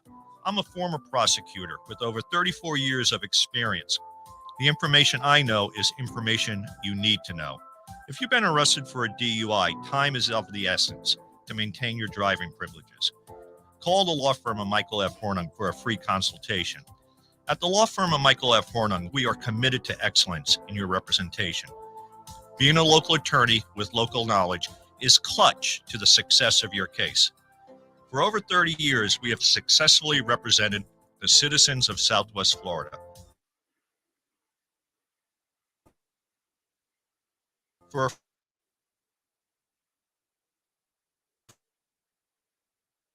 free consultation, call 239. Visit online at mfh-law.com.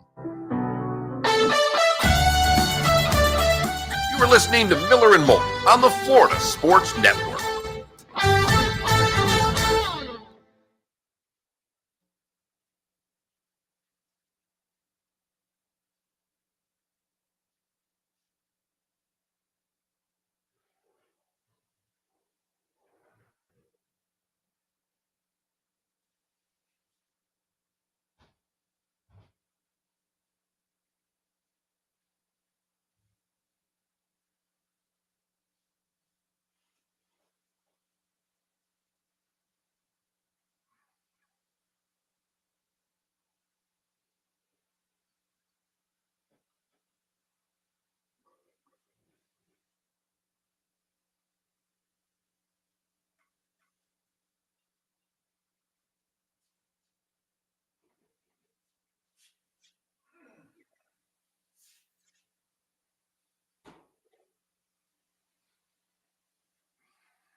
kind of relief. Arizona's got one of the 3 worst rosters in the league.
No.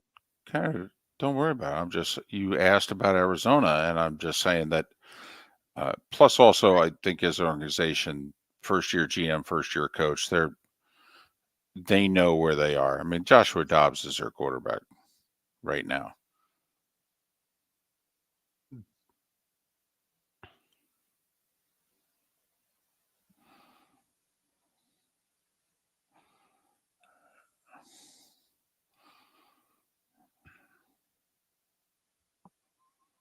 And Deadstroke, let's ease up on the Detroit Lions winning with defense. Seattle lit them up.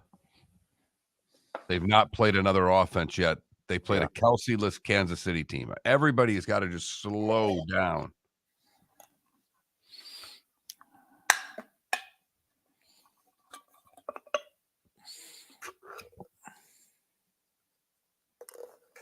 Oh, jeez.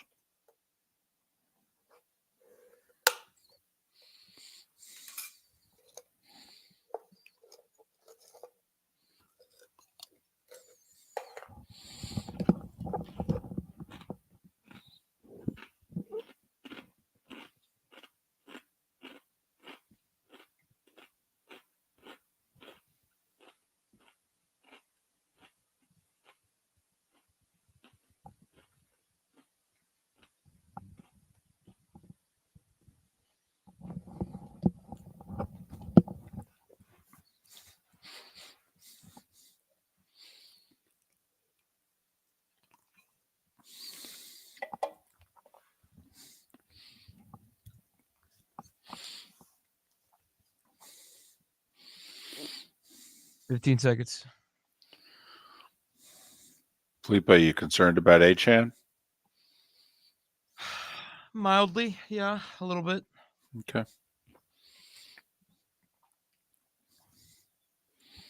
He certainly helps.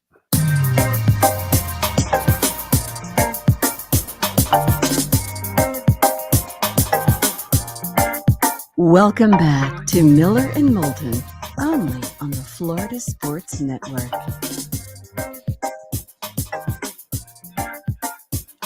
It's 22 minutes till the top of the hour, till we're done along the network.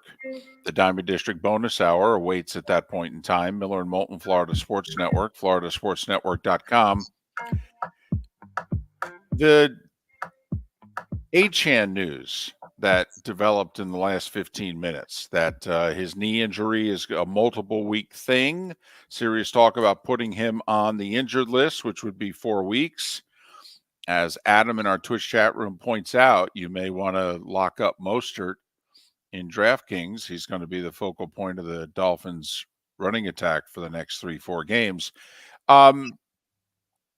Okay, without Achane, let's play the schedule game quickly. Let's just say he goes on the injured list. He misses these 4 games. Host the Panthers. That's a win. At the Eagles Sunday night. That's probably a loss. I think it's a loss either way. Host the Patriots. That's a win. And then in London, the Chiefs. Would have been nice to have. I mean, Eagles and Chiefs. I mean, two of the three best teams in the league, and this is a weapon, and you're not going to have them. That's a big time bummer. This isn't the Titans, Commanders, Jets part of the schedule here, if you know what I mean. No, and this is where it's really difficult for Miami, because if you think it's going to be 3 weeks and you're not sure about the fourth, do you put them on the IR because you want them back for that Kansas City game? Right, but I will say your bye is after it. So if you put him on the injured list, you're really saying 6 weeks. He'll miss 4 games, then a bye week, then it's 6 weeks till the Raiders on November 19th. I mean, if you want, you could almost say it's 6.5 weeks until you play the Black Friday game against the Jets, if you know what I mean. So you can get 6 weeks of rest for him and only miss 4 games because of where your bye is. And while we continue to play the schedule game, then they come home, they beat the Raiders, so they're 7-3, and then okay, Black Friday against the Jets and host the Commanders, or at the Commanders, host the Titans. You play the little game here, then a lot of wins. Host the Jets, David. Host the Jets. I will say, after last week, the brutal finish that we talked about, hosting Dallas, at Baltimore, hosting Buffalo. All 3 teams lost last week, and in the Bills' case, they lost key guys too, who are not going to be back. You're going to get Achane back. Bills ain't getting Matt Milano back. Right, you're getting Ramsey back. Right, Bills, their D-back's done for the year. So correct. So, it's funny how things can change. At least your perception can change pretty quickly in the NFL. It's interesting that you and Pat were both thinking the Rams, because you know me, Mark. You know what I'm thinking with the Rams. You think it's a tear down and that they're going to start trading guys, and I think that may have been the case if they didn't find this young receiver who's tearing it up. They've got 2 weapons on offense. I mean, they were right in that game with Philadelphia all the way. I understand. I guess it's a matter, if we were running the Rams, I would have to ask you, so do you think we're turning this thing around this year? And we're going to do what Seattle and Philadelphia have done the last 2 years. We're going to find a way to make the playoffs as a 9-8 team, or beat Detroit and just miss the playoffs. But then, and then we're really building, though. We're going to be very good the next year, which Philly was last year, which looks like Seattle is this year, which Detroit looks like they are this year. I mean, that to me is the question when you look at the Rams is, does this have a shelf life beyond 2023? Because if this is just a cute little season, no offense, I'm trading Aaron Donald. What would the Chiefs give up for Cooper Kupp? You put Cooper Kupp on the Chiefs. I mean, you put Aaron Donald on the Lions. And David, you bring up a fascinating point. Is this a 2023 thing? Just before you start trading everybody away. Mm-hmm. Because I think recent history would say Cooper Kupp would get you what? Well, remember, with the Chiefs, it's Super Bowl or bust. Also, look at where they're going to be drafting. They're going to be drafting 29, 30, 31, or 32. I mean, if Cooper Kupp is healthy, I mean, you could look at the Chiefs and go, with all due respect, I've seen your wide receiving core. You got to give us a 1. I'm with you. Because it's basically a second-round pick with where you're going to be drafting. But here's the thing with the Rams. And David, I do think it's a little bit of a cute this year phenomenon, because they're sitting at 2-3 right now. They play the Cardinals at home. Right. That's 3-3. Uh-huh. They play the Steelers at home. That's 4-3. If you say so. That defense is really that defense can stop anybody. It really can. For a game, that defense can beat anybody for a game. And not only that, at SoFi, the Steelers will have more fans than the Rams will. They will. And then they have another true road game at Dallas, and then they go to the Packers before the bye. But, I mean, I'm looking at the schedule. It's, Seattle, the Cardinals again, the Browns. We don't know where Deshaun Watson is. They've got the Commanders. They've got the Saints. They've got at the Giants. They've got winnable games on the schedule. They can see a path to 9 wins. Yes. Yes. I'm with both of you. So they're torn. They've got But the question is this building towards something even bigger in 2024? Or is this, wow, we had a nice, cute bounce back season? And remember, Kupp and Donald are a year older. I mean, hell, listen, we don't know if Aaron Donald's going to keep playing. When you've already thought about retiring twice, okay, you could just pick up the phone one day and say, I'm done.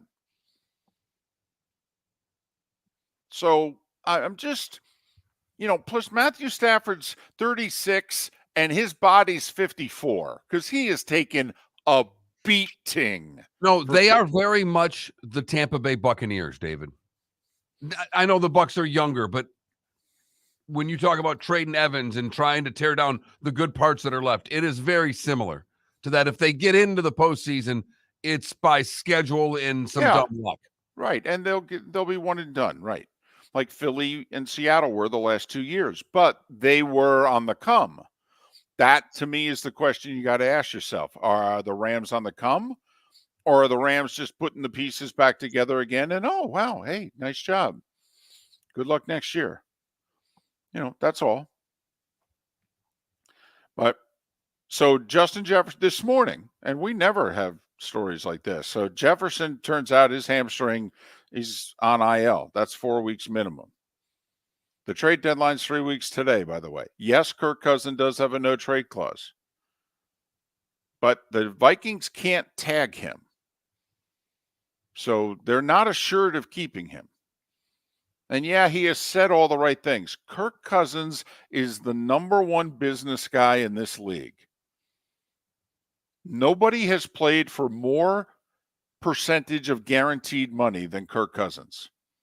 Only $2.4 million of the 200-something million he's earned in this league has not been fully guaranteed. This is the number one business guy in this league, Kirk Cousins. And the Vikings haven't negotiated with him. And a third of the league needs a quarterback. And he's a top 12, maybe top 10, maybe top 8, depending on your point of view. You really think he's going to be in Minnesota next year? The only way he's in Minnesota next year is if they open the vault. Because he has got them over the barrel. And that's the game Kirk Cousins plays. Look it up. Yeah, you can say all you want about primetime Kirk Cousins.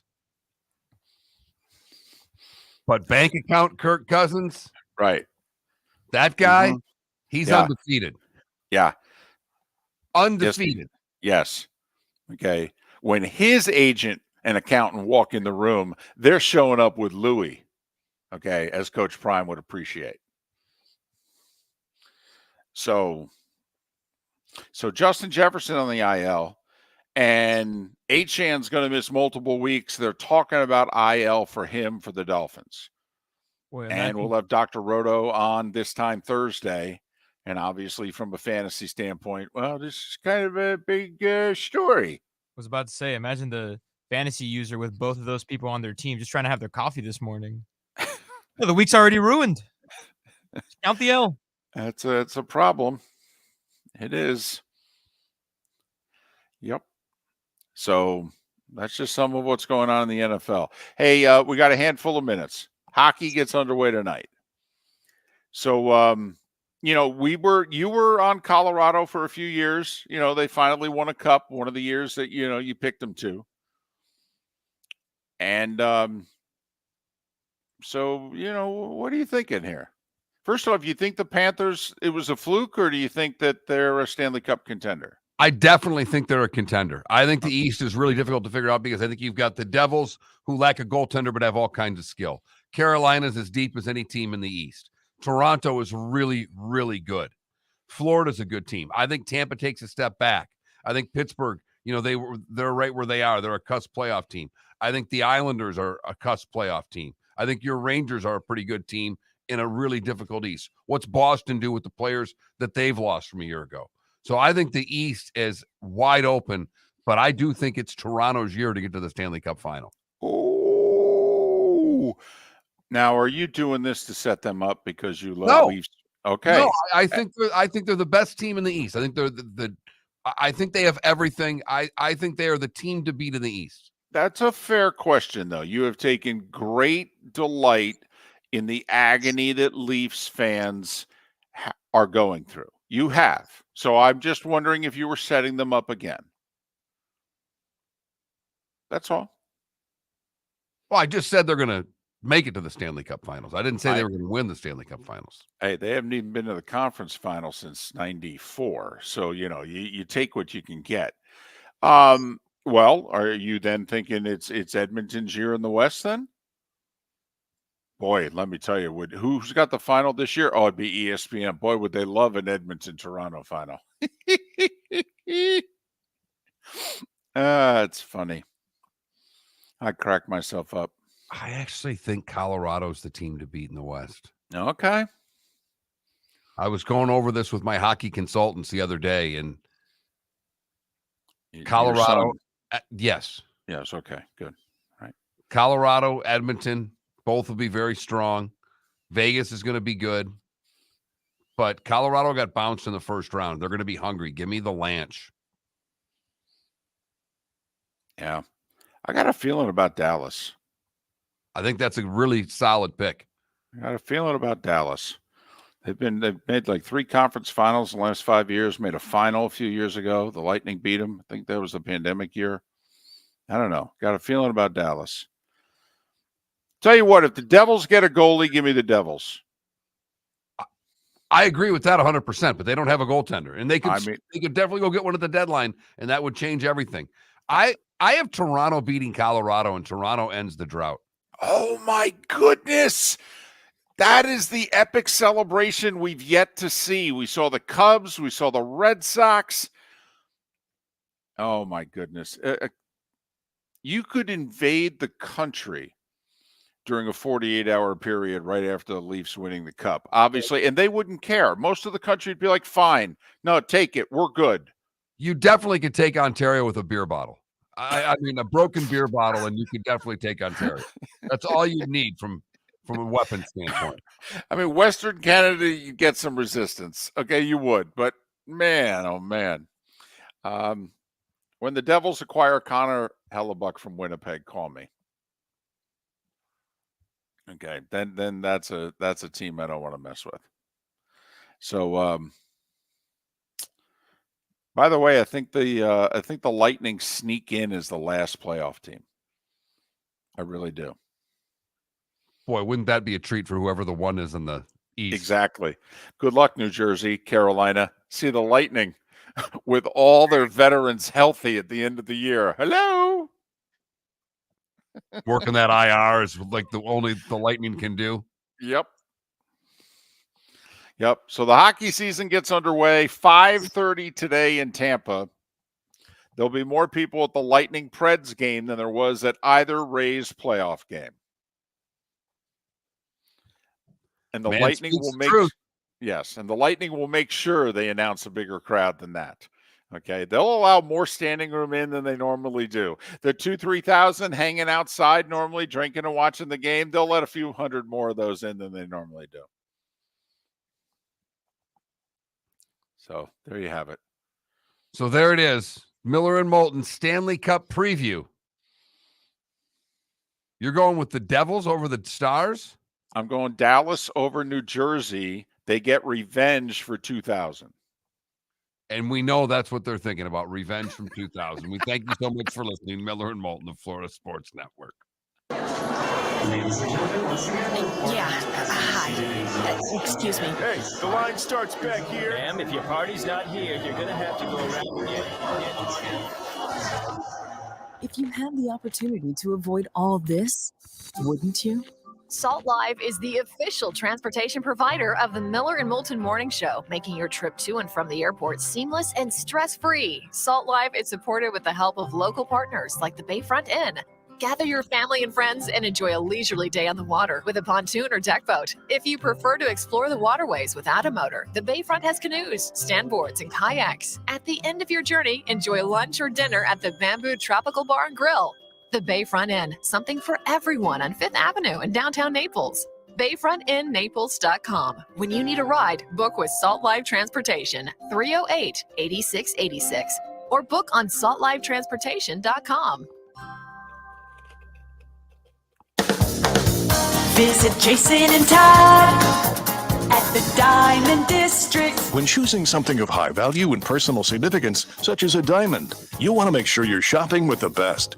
And the best when it comes to GIA certified diamonds and diamond jewelry is not online. It's not in the malls. And it's not with any of the new pop-up jewelry stores trying to make a go of it here in Southwest Florida. The best place to buy diamonds is with my friends Jason and Todd at the Diamond District, who have made Southwest Florida their home for over 20 years now. The largest selection of GIA certified diamonds is with the Diamond District. The only place you'll find diamonds 8 to 10% over cost is with the Diamond District. America's top bridal designers have chosen the Diamond District to represent their engagement rings exclusively in Southwest Florida. Simply put, the best selection, experience, and best prices are with Jason and Todd at the Diamond District. Visit Jason and Todd at the Diamond District. The law firm of Michael F. Hornung specializes in criminal defense, DUI, personal injury, nursing home claims, and auto accidents. I'm a former prosecutor with over 34 years of experience. The information I know is information you need to know. If you've been arrested for a DUI, time is of the essence to maintain your driving privileges. Call the law firm of Michael F. Hornung for a free consultation. At the law firm of Michael F. Hornung, we are committed to excellence in your representation. Being a local attorney with local knowledge is clutch to the success of your case. For over 30 years, we have successfully represented the citizens of Southwest Florida. For a free consultation, call 239-437-0095. That's 239-437-0095. Our offices are conveniently located in Fort Myers. Visit online at mfh-law.com. You are listening to Miller and Moulton on the Florida Sports Network.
Bless you. Thank you.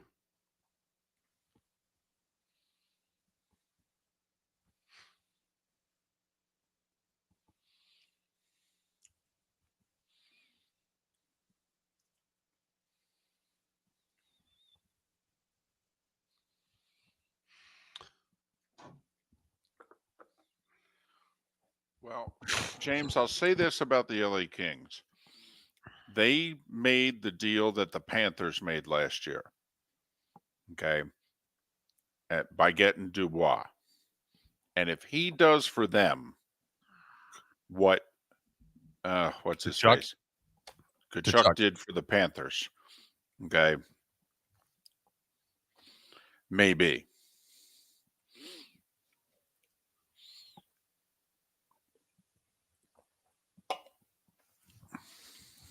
It's Kachuk. Put some respect on his name.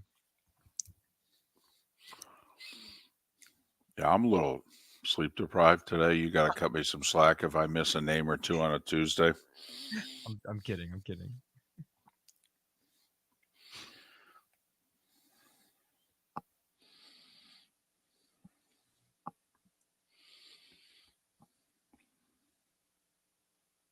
By the way, I think the Islanders missed the playoffs.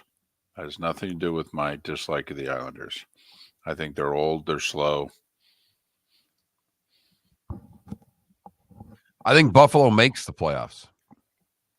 I think they make it I'm wondering if Buffalo makes it at Pittsburgh and the Islanders' expense. One of them.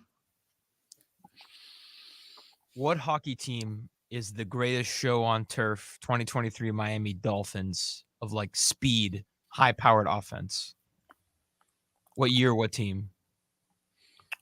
Oh, which Edmonton team? No. Seriously, It's 85. It's the Edmonton team in the 80s. Yeah, either the 84, 85 Oilers. Faster than everyone. Oh my God! The first two cups that they won. Oh, Artisan Eatery for a hockey draft. I love Artisan Eatery. That's such a great spot. Great food.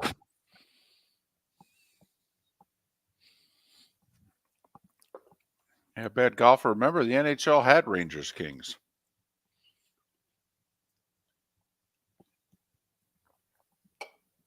They had 3 overtime games too.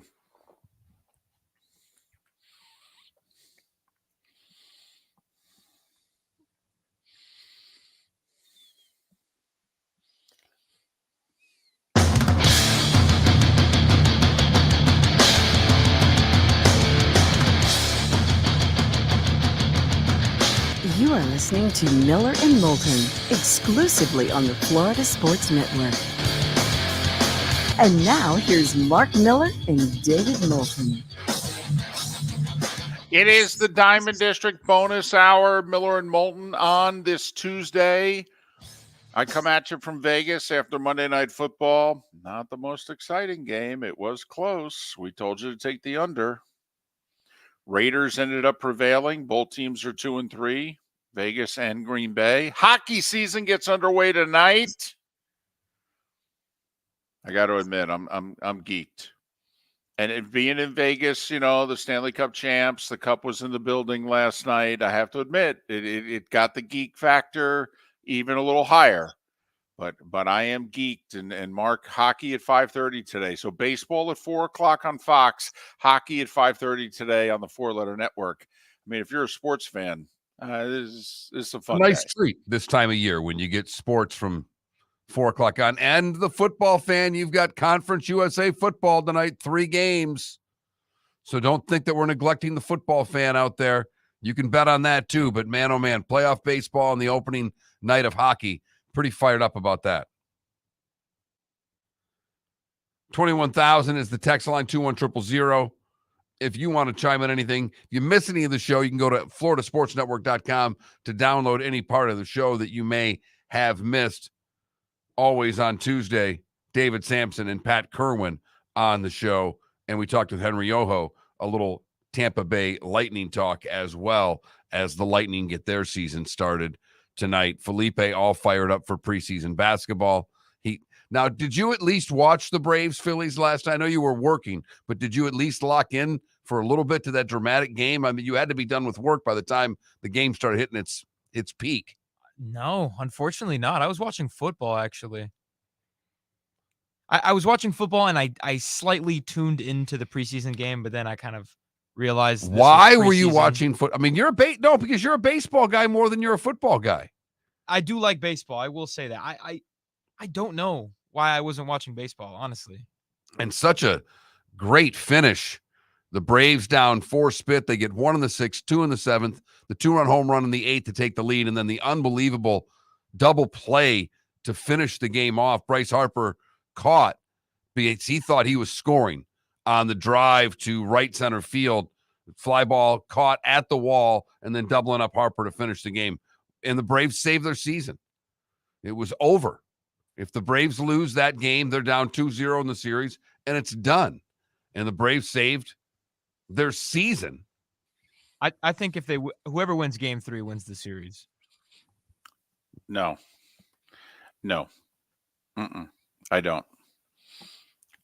First off, do you think the Braves are going to lose both games that Strider pitches? Because he's coming back in game 4. I mean, I could argue game 3 is more important than Philly than it is Atlanta. Because Atlanta, even though they lost with the pitching matchup in game 1, they've got it in game 4. Now the Phillies counter with their ace in game 5.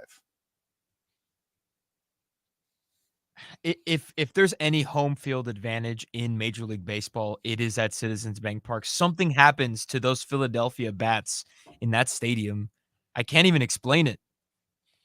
It's incredible to watch. They hit anything that comes at them.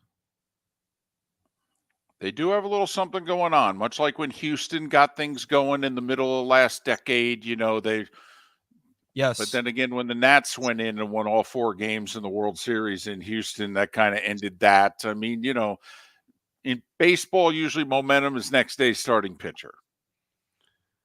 And I wonder, listen, excuse me because I don't remember what Arizona Diamondback it was, because there's so many of them that come to the top of the tongue when you're trying to think of Diamondbacks. But I was listening on the way in this morning to an interview, and the Diamondback just simply said it's a lot easier playing downhill than it is uphill. We've had the lead in both these games, and getting out to a lead makes the game easier. I wonder last night, the Phillies have been playing with the lead throughout. I wonder how much yesterday will get the Braves bats going, because Philly obviously played with the lead in both games against the Marlins, had a lead early in game 1 against the Braves, and held the lead until late yesterday against the Braves. Now, listen, it's playoff baseball. Anything can happen. I mean, teams have been down 3-0, come back and won. Teams have been down 2-0 in a best of 5, and not only won, they've gone on to win the World Series after coming back. Just ask Bruce Bochy and the San Francisco Giants, right? But I think Miller and Moulton have a theory, and Mark, I was the first one to throw it out, but I think you agree with it. We have a theory in playoff baseball. First team to blow a save loses a series. It's because of the obvious. We're dealing with a best of 3, a best of 5, a best of 7. And so in theory, like if it's a best of 5, you blow a save, it's like, wow, we have to win 4 games to win this series because we had one wrapped up and we blew it. So by the Miller and Moulton theory, the Braves are going to win the Braves-Phillies series because the Phillies blew a 4-0 lead in the 6th and a 4-1 lead in the 7th. I mean, you got to win those games. That's just the way it works. So can they overcome that? Sure, of course. But our theory is first team that blows the save in a series, that team loses the series. Just give me some game 5s. Well, I'd even like to see the Twins win today. Because the American League Series, Mark, doesn't have the off days that the National League Series has. The Braves can come back with their ace from game 1 to game 4, and he's fully rested in game 4. The Phillies can come back with their ace from game 2 to game 5, and he's fully rested because of off days. Verlander can't come back till game 5 for Houston. If you're the Twins and you can win today, and I would manage accordingly, by the way.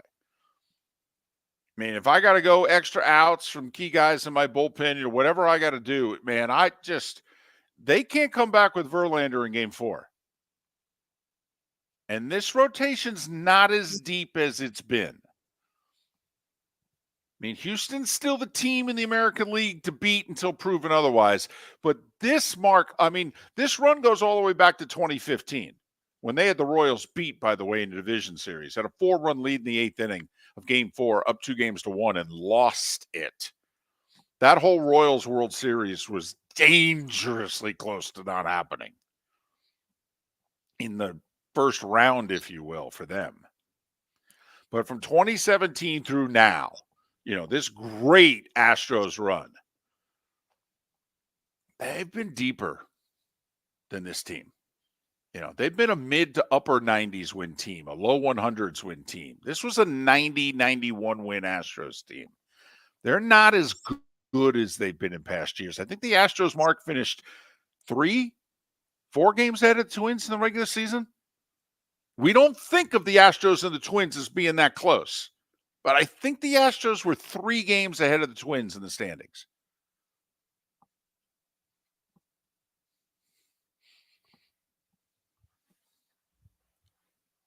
I can't pull for the Twins in Game 3, David. I hope you understand that. I love your theory because I like seeing pressure put on teams that aren't used to having it. Houston, with all of their greatness, hasn't had to play through a ton of pressure. Other than the pressure they've put on themselves by being cheaters. Right. But also they haven't been beaten in the winning. It would put them in a spot they've not been in a whole hell of a lot. Yeah, I don't know that they've been in the division series since 2015, to be honest. I mean, they steamroll through this round and have for half a decade, longer. So if you could give me one result, all right, that's of these 4 series, you could give me one Game 3 result. Give me a Twins win today. So there's a little bit with the baseball playoffs, Twins and Astros, Orioles and Rangers both playing today, National League with the day off. As man, they're they can stretch this out as long as it's humanly possible, David. Just so you know, if you're excited about your late afternoon sports today, 4:00 baseball, 5:30 hockey, you do know Game 4 Astros Twins is 2:00 tomorrow. I do. Okay. Just so you know. David, I'm going to be as old as I can possibly be. I'm going to listen to baseball while playing golf tomorrow. There you go. I'm going to figure out a way to, and I'm going to figure out a way to get the Twins radio network on. I'm not even going to, listen to the TV broadcasts. I've got the YouTube TV on the phone. I'm going to figure out a way. I'm going to get the Twins radio broadcast, and we're going to listen to baseball the proper way tomorrow. Okay, look at you. Look at you. You are aging right before my eyes. This is outstanding. But so that's what we got going on. Mark, I promise I'll watch baseball tonight. Oh, hey, I promise. You watch the NBA preseason for all I care. I was just stunned that you picked Monday Night Football over the Braves game last night, Braves-Phillies, because you've turned into I don't know if I would say a closet Phillies fan. You've got a soft spot for the Philadelphia Phillies. Even though they took out your Marlins, you've got a soft spot for that crowd and that team. It's okay. You can admit it. You wanted the Marlins to win, but since the Marlins have lost, if I were to say you're pulling for the Phillies, would that be inaccurate? Absolutely. My favorite player growing up was Chase Utley. So, yes, closeted Phillies fan, if you want to call it that. Even though they're a division rival.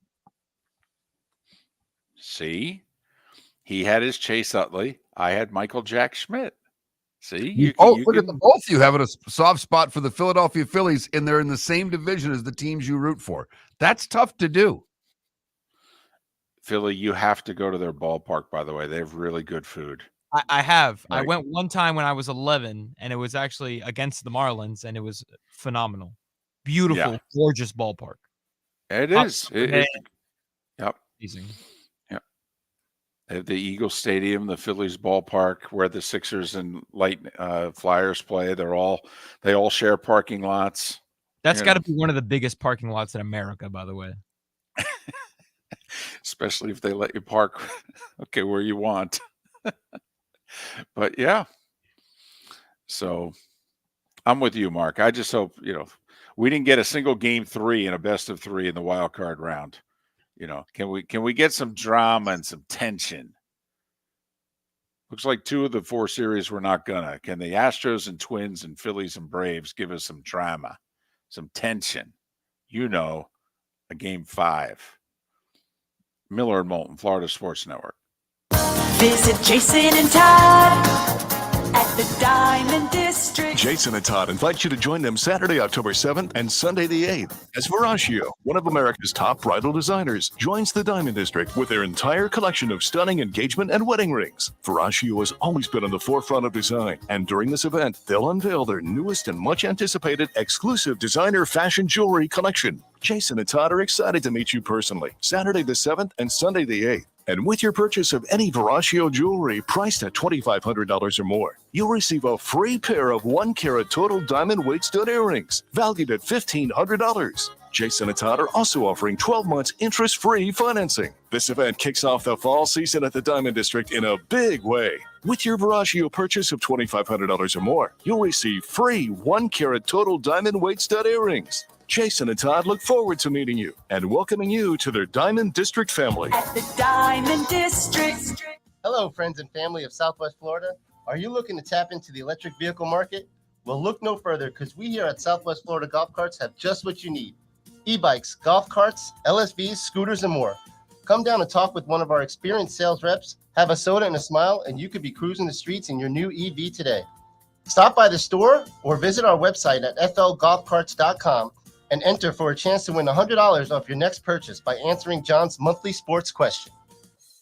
The law firm of Michael F. Hornung has successfully represented the citizens of Southwest Florida for over 30 years. As a former prosecutor, the information I know is information you need to know. If you've been arrested for a DUI, a criminal matter, or involved in an auto accident, call the law firm of Michael F. Hornung. I'm a local attorney with local knowledge to assist you through the process. For a free consultation, call 239-437-0095. That's 239-437-0095. Offices in Fort Worth. You are listening to Miller and Moulton on the Florida Sports Network.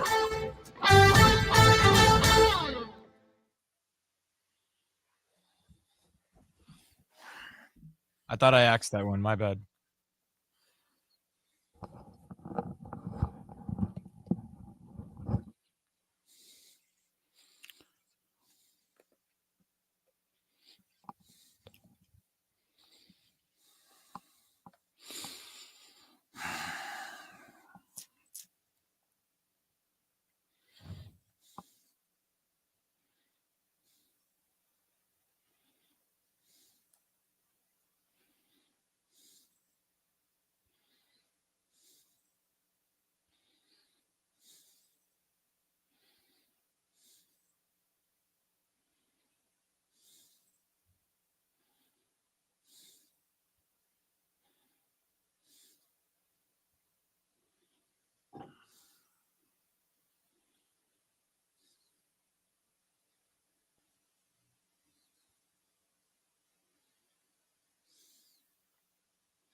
Did you pick it over Edmonton's top line?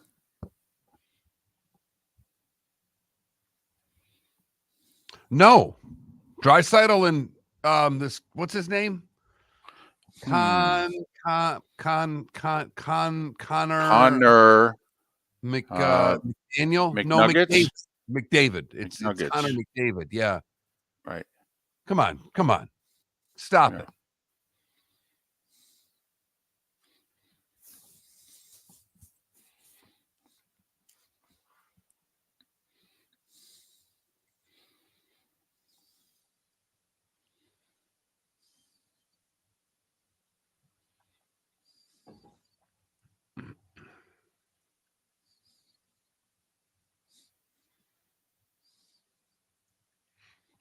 You got anything? You want to bring up the Sixers beat writer? I go ahead. I didn't even. You okay with that? Sure.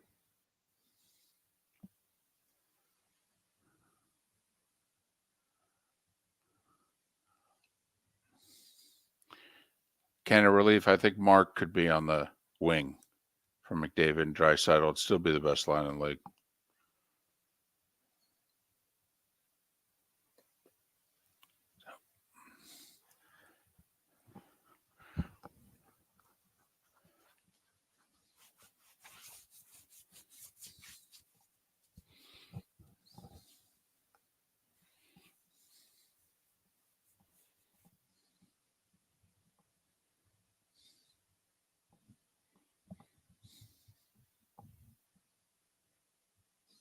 Here we go.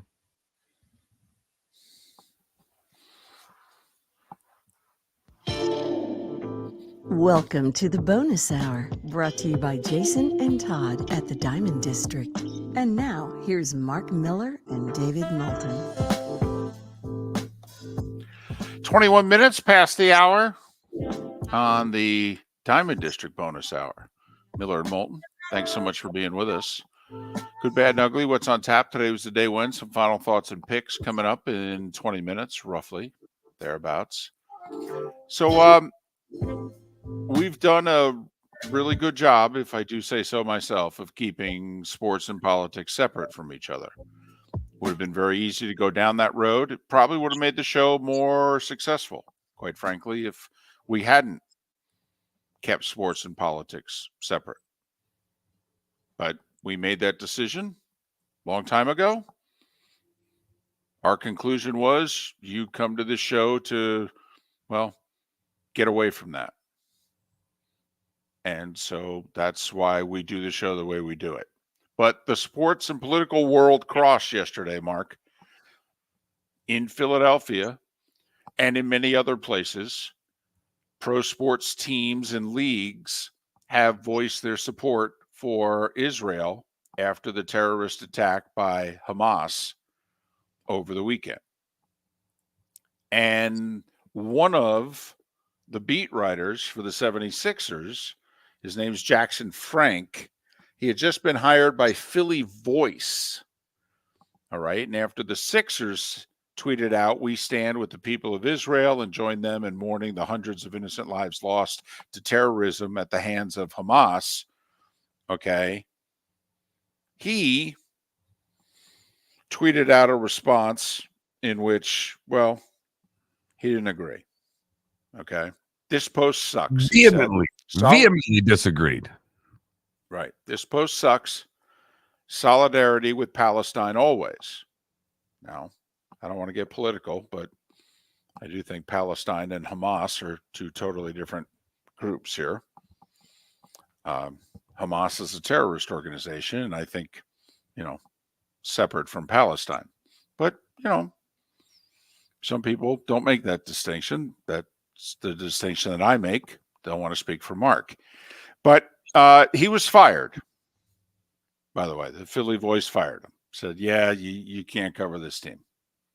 So a person's political views got them fired. You okay with that? Well, their political views didn't. Their tweeting about their political views did. You can have whatever views you want. This post sucks. Standing with Palestine always. Right. Just, hey, we asked the question yesterday.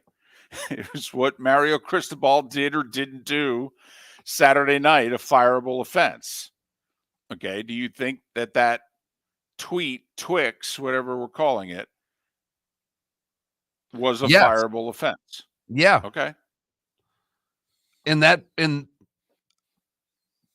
I believe you have to try as hard as you can to stay neutral when you're covering a team with any of that stuff. Why would you let if your personal beliefs can get in the way of you covering a team, which obviously they will now with him? I don't think you can cover the team the same way you could have before. If you'd have kept that to yourself. I think you've already established that you're going to take this team on. And the Philly Voice said, we don't want that. Well, this post sucks. I mean, he's not taking them on from a basketball set. Don't get me wrong. I don't agree with what he said. Okay, I don't. But obviously, I'm a little and listen, Mark, I would have a policy where, listen, you can't go political on social media, okay? I'm hiring you as a Sixers beat writer. Anything and everything about the Sixers in the NBA, knock yourself out. You go off the reservation, you could find yourself out of a job.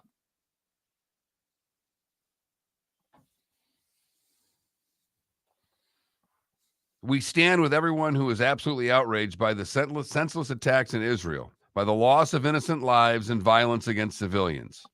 That's the original post. This post sucks. Really? Right. You're a writer, and that's his. I would also fire him for if he's a writer. That's the best he can do. Sound like a 4-year-old crying out loud.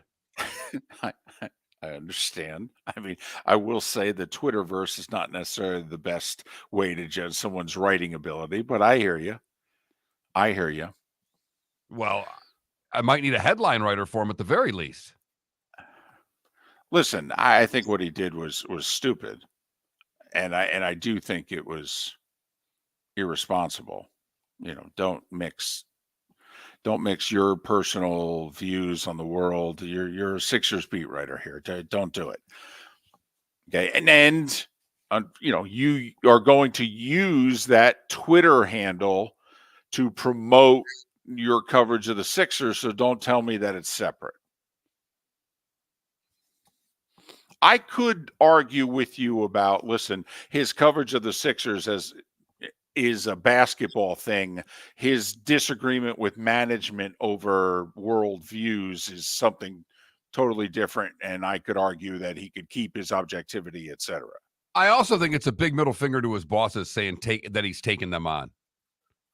I also think it's an act of defiance towards the Philly Voice and saying, you know what? I dare you to do something to me about it. I'm coming right after you.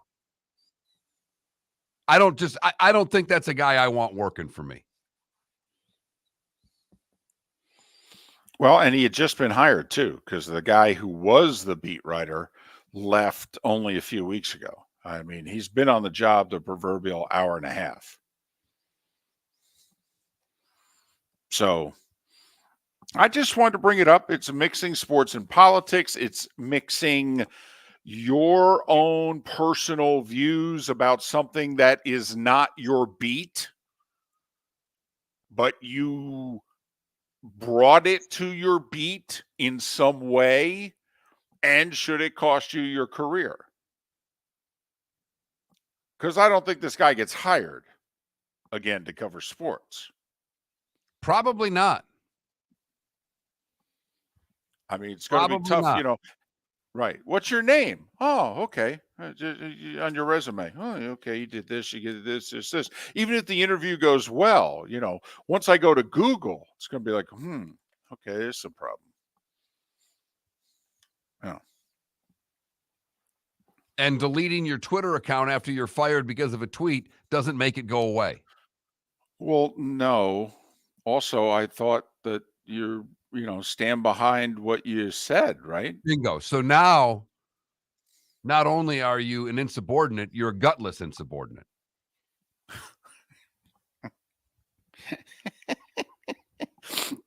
I want you on my team. Come right for me. I could see you now. Listen, I'm going to fire you, but I'd actually have more respect for you if you doubled down on it. Okay, I really would. I mean, now I'm definitely going to fire you. All right. I might have had pause if you had doubled down on it and said, really? Here's why. Oh, okay. I can respect that. It honestly sounds like he forgot to switch the burner account from the real account. That's how bad the tweet is. This post sucks. I mean, it's the team he covers, okay, Right. condemning a terrorist act. This post sucks. I try to spin that. I got to admit, Mark, you and I can spin a lot. I'd have trouble with that one. No matter what you say, basically, I stand for terrorism is what he said. Well, he you know, This post once sucks, again, and the post was very simple. The post was, we stand with the people of Israel and join them in mourning the hundreds of injuries of lives lost to terrorism at the hands of Hamas. Right.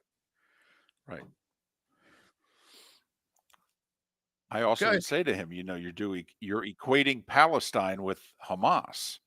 Hamas is a terrorist organization. I don't think the good folks of Palestine want to be connected to Hamas. So depends on the day. I just thought it was worth talking about. Miller and Moulton, boldly going where no show will go. Oh, David Samson went there, I'm sure, an hour and a half ago on his podcast, but that's another point. Visit Jason and Todd at the Diamond District. When choosing something of high value and personal significance, such as a diamond, you want to shop with the best. And the mall is not the place to be. Here are my friends, Jason and Todd, with the Diamond District. Take a stroll in the mall, pop into a few jewelry stores, and you'll soon discover you're in the wrong place. Rings begin to look all alike. You're not finding GIA certified diamonds. You quickly realize you know more than a salesperson helping you, and all the same financing gets pushed on you. Visit Jason and me, and you'll find America's top bridal designers dealing exclusively with the Diamond District. You'll find the largest selection of GIA certified diamonds, all priced 8 to 10% over cost. You'll find educated sales consultants who have many years' experience and are not paid commissions. And you'll find Todd and me in the store nearly every day, wanting to shake your hand and welcome you to our Diamond District family. Visit Jason and Todd at the Diamond District. The law firm of Michael F. Hornung specializes in criminal defense, DUI, personal injury, nursing home claims, and auto accidents. I'm a former prosecutor with over 34 years of experience. The information I know is information you need to know. If you've been arrested for a DUI, time is of the essence to maintain your driving privileges. Call the law firm of Michael F. Hornung for a free consultation. At the law firm of Michael F. Hornung, we are committed to excellence in your representation. Being a local attorney with local knowledge is clutch to the success of your case. For over 30 years, we have successfully represented the citizens of Southwest Florida. For a free consultation, call 239-437-0095. That's 239-437-0095. Our offices are conveniently located in Fort Myers. Visit online at mfh-law.com. You are listening to Miller and Moulton on the Florida Sports Network.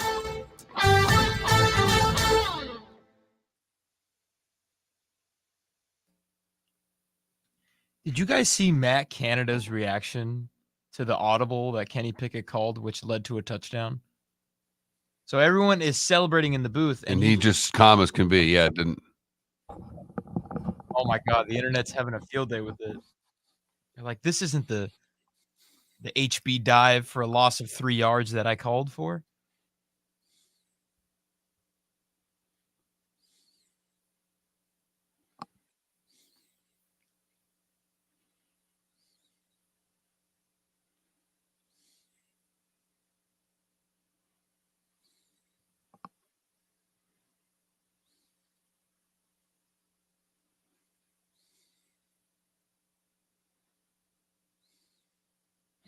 Yeah, Canada Relief, that's right out of Red Dawn.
Did you see what Mark Stoops said?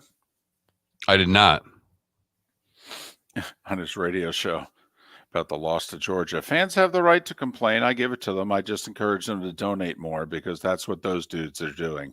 I can promise you, Georgia, they bought some pretty good players. You're allowed to these days. We could use some help.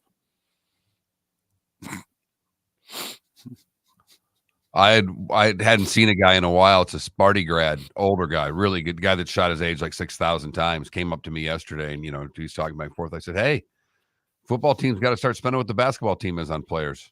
They had no problem buying players for Izzo." That's because the billionaire played basketball. I know.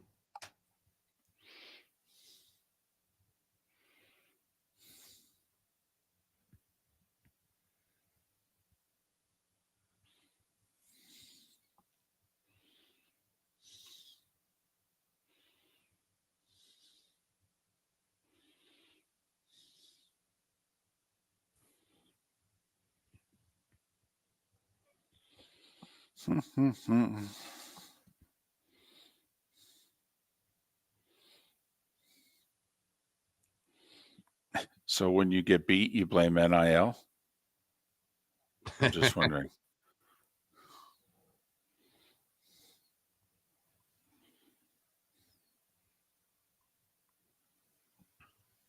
Yes, you do. That's not, you can't blame anything else.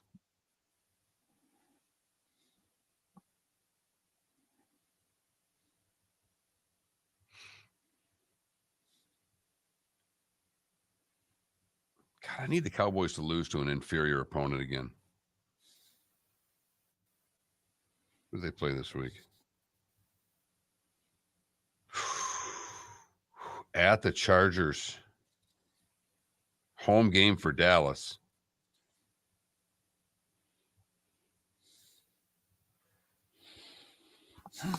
Where are you Saturday? A&M in Tennessee? Yeah.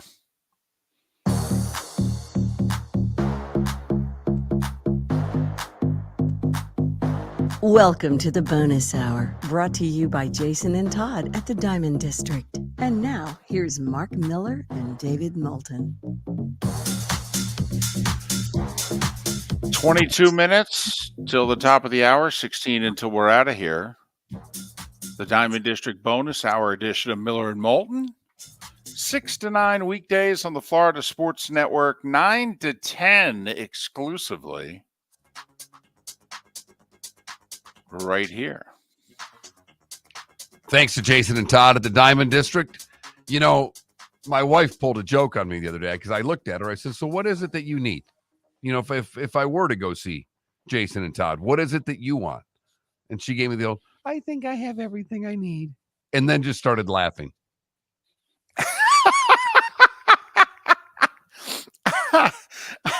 Did you then say things I can get you from Jason and Todd? No, and she just laughed. Always room for more at the Diamond District. Make sure when you stop in, you tell them that Miller and Moulton sent you. Laughed right at me. She laughed right at me, and I was called fat by a fat guy the other day. I have to admit, the last one's tougher to take. You could always just turn to your wife. You could always just turn to your wife and say, "Listen, you go watch your gymnastics on Peacock. Leave me alone." And the person gave you a shot while giving me a shot. Literally looked at me at the golf course on Friday and said, "So you trying to catch your co-host?" and pointed at my gut. Here's my question. I moved 13 months ago. How does he know how fat I am? Just because I have a fat face on Twitch? I've always had a fat face. I've always had a big head and a fat face. Well, you've not been shy about the fact that you're jolly. What are you talking about? I ate a can of potato chips during the commercial break for breakfast. What are you talking about? Yesterday was kettle Oreos? chips. Yesterday was Oreos and a muffin, chocolate chip muffin. Mm-hmm. Man, you love the mini. Well, the 3 to 7 a.m. West Coast time thing is a killer for me. Because you know what I needed to do, Mark? I needed to, when I was leaving the casino last night, I needed to hit the little store that they have and, buy water and stuff. And I didn't. Of course, the last time I did that, I spent $38 and I still hit the mini bar. But so the shape up on the show is happening. The poll question's up. How many of the 3 Florida division leading teams will win their division? Go to FL Sports Network, that Mark Miller, the David Moulton on Twitter, or floridasportsnetwork.com. It's time for someone to take back this segment, if for no other reason than to stop David from talking about Meghan and Harry. Here's Mark Miller with Today Was the Day When. 1871, the Great Chicago Fire is finally extinguished after 3 days. 300 dead, 100,000 homeless, costed $222 million in damage in 1871. 1886, the first dinner jacket worn to an autumn ball at Tuxedo Park, New York. Hence, the tuxedo.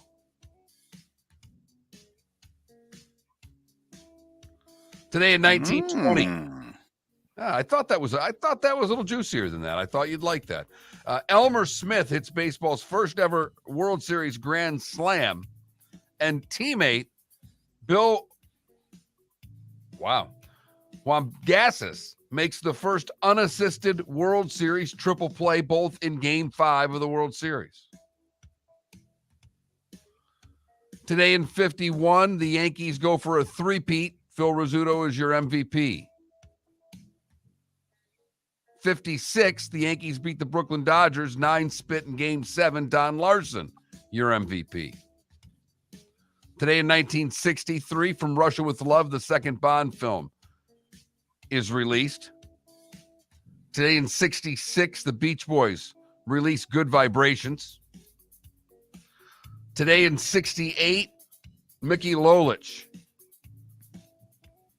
wins for the Tigers in Game 7. He didn't pitch very much in that series. No, he only won games, 2, 5, and 7? Right. Yeah, he won Game 7 on 2 days rest, beating Bob Gibson. Only playoff loss of Gibson's career, Gibson pitching on 3 days rest. Today in 73, Spiro Agnew resigns after pleading no contest to allegations of tax fraud.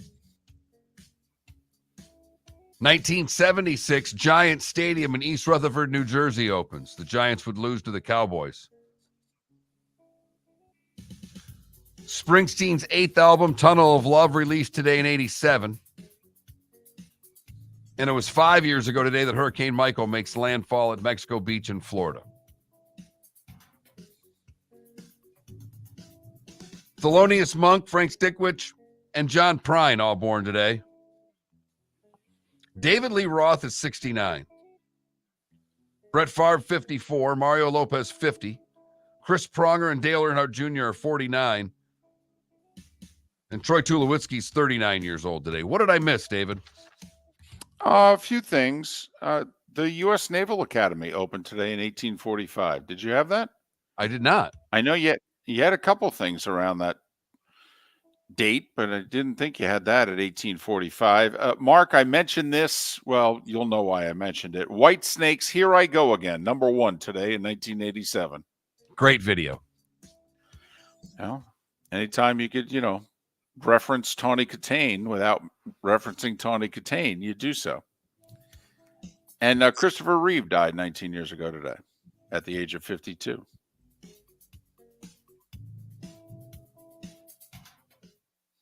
You've heard folks elsewhere mock Florida is gonna Florida. Well, Mark Miller sees it differently. He calls it the good, the bad, and the ugly. What you got, Mark? We go to Kings Mountain, North Carolina for the good, where Larry Dunn went to get him a scratch off on instinct. He was on his way home from buying breakfast when he felt an overwhelming urge to stop and buy a scratcher. I guess it was just instinct that told me to stop, Dunn said. Well, his instinct of the $30 black titanium ticket earned him $100,000. Wow. Instinct.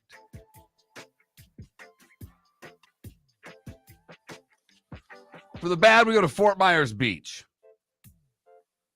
where in Times Square they have their brand new clock. There's only one problem.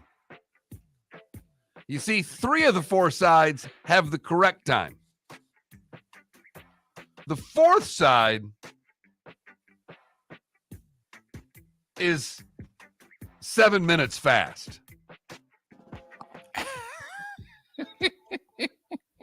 Now, David, I know this would drive you bat blank crazy, because if I ever would pull a trick on you, I would go into your house and set your microwave, your clock, and your phones and everything at about 1 minute apart from one another, so every clock in the house was different, just to drive you nuts. And it does.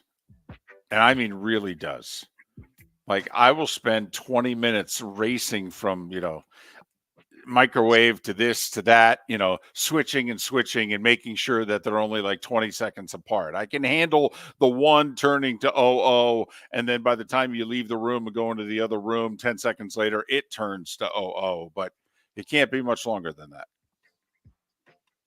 In fact, if I was your wife, once a month when you come home from trips, I would just change all the clocks around just to amuse myself. You're a funny guy. For the ugly, we go to New Hampshire, where a New Hampshire man has been arrested for allegedly using a small propeller airplane to stalk a woman from New York. He's been doing it for 4 years and pelting her home with tomatoes from above. Damn. For 4 years, Michael Arnold has been flying his single-engine Cessna, stalking the victim's home, and again, throwing tomatoes at her home from above. That's like Patrick Mahomes type accuracy right there. I mean, that's a throw on the run. She's accused of waking her family up at 7 a.m. 3 times a week with the sounds of an aircraft hovering over the house. Her roof, windows, and doors would rattle from the flybys. He appeared in Vermont court, which is where she lives, and pleaded not guilty last week. This is a story I will definitely keep you updated on. This is fantastic. Please do, because obviously stalking a woman is not something to joke about. I am curious, though. With a plane and dropping tomatoes on her house. Well, I'm just wondering, obviously a tomato can't do a lot of damage, but if you're dropping it from, height, I'm just wondering, is that, is it causing damage to the house? I mean, are the people inside, is it a at deadly risk? weapon? Well, Right? that's what I'm wondering. Can she now shoot at the copter? Because needless to say, I would not take too kindly to being, tomatoed. That creep should channel that sort of operation, because that is a very complex operation right there. They should channel that to something that doesn't involve stalking, I think. I feel like that takes some sort of talent. It is something. And it is today's ugly on the good, the bad, and the ugly. This October the 10th, 2023. Don't you think they could arrest him?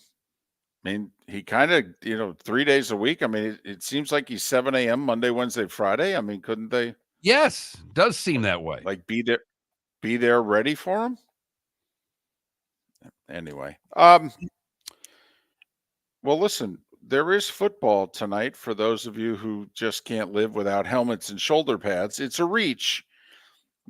La Tech, Middle Tennessee on CBS Sports Network at 7. But, if you need a 4-letter network that you're familiar with, Liberty, Jacksonville State, one of those teams is 5-0, the other's 5-1. 7:30 ESPNU. Coastal Carolina, App State, you've heard of them. 7:30 ESPN2. I mean, there you go. Is that good enough? I mean, we would lure you with playoff baseball. Fox, by the way, big Fox. 4 o'clock, Astros Twins. 8 o'clock, Orioles Rangers. Big Fox for both of them. Never mind the NHL. On the 4-letter network, baby. 5:30, 8, and 10:30. Boom, boom, boom. Lightning and Preds at 5:30. Blackhawks and Penguins at 8. The Kraken. I don't know why I go Irish accent with that. I don't either. I just Kraken. Yes, the Kraken. That needs to be Against said like that Vegas every single time. at 10:30. I don't know why I do that, but it's become my thing. And Miller and Moulton love the Kraken.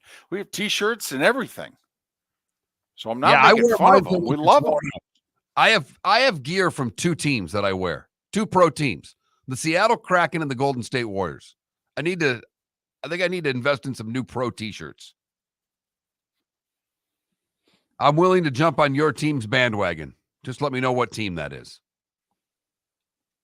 Not wearing a Twins anything, though. That's for sure. I know.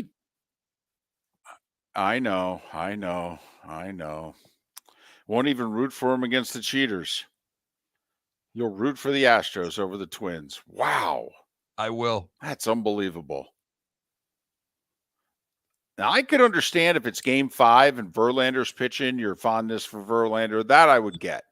But if the Twins win today and they're up 2-1, are you really not going to root for the Twins to take out the Astros? I don't know, David. How dare you? I really don't know. Wow. I mean, I feel like I should do the show tomorrow if the Twins win today. I feel like I should do the entire show tomorrow banging a garbage can. Okay, to remind you of what it is you're rooting against. While eating a Twinkie. Minnesota nice. And I'll hear that all day. How nice everybody is. Yeah. You know what? You won't get And one we're a ounce playoff of series. Oh, well. So there you have it. Baseball on Big Fox, hockey on ESPN. That's right. Hockey season's underway tonight. And there's college football on all the smaller sports channels, 7 and 7:30. Yeah, that's if you have a gambling problem. By the way, Liberty is 7-point favorite against Jacksonville State in the battle of 5-0, 5-1 teams. I'm just saying. Miller and Moulton, we'll do it tomorrow. Located on the East Trail, locally owned Naples Tiki Bar and Grill is an outdoor eatery next to the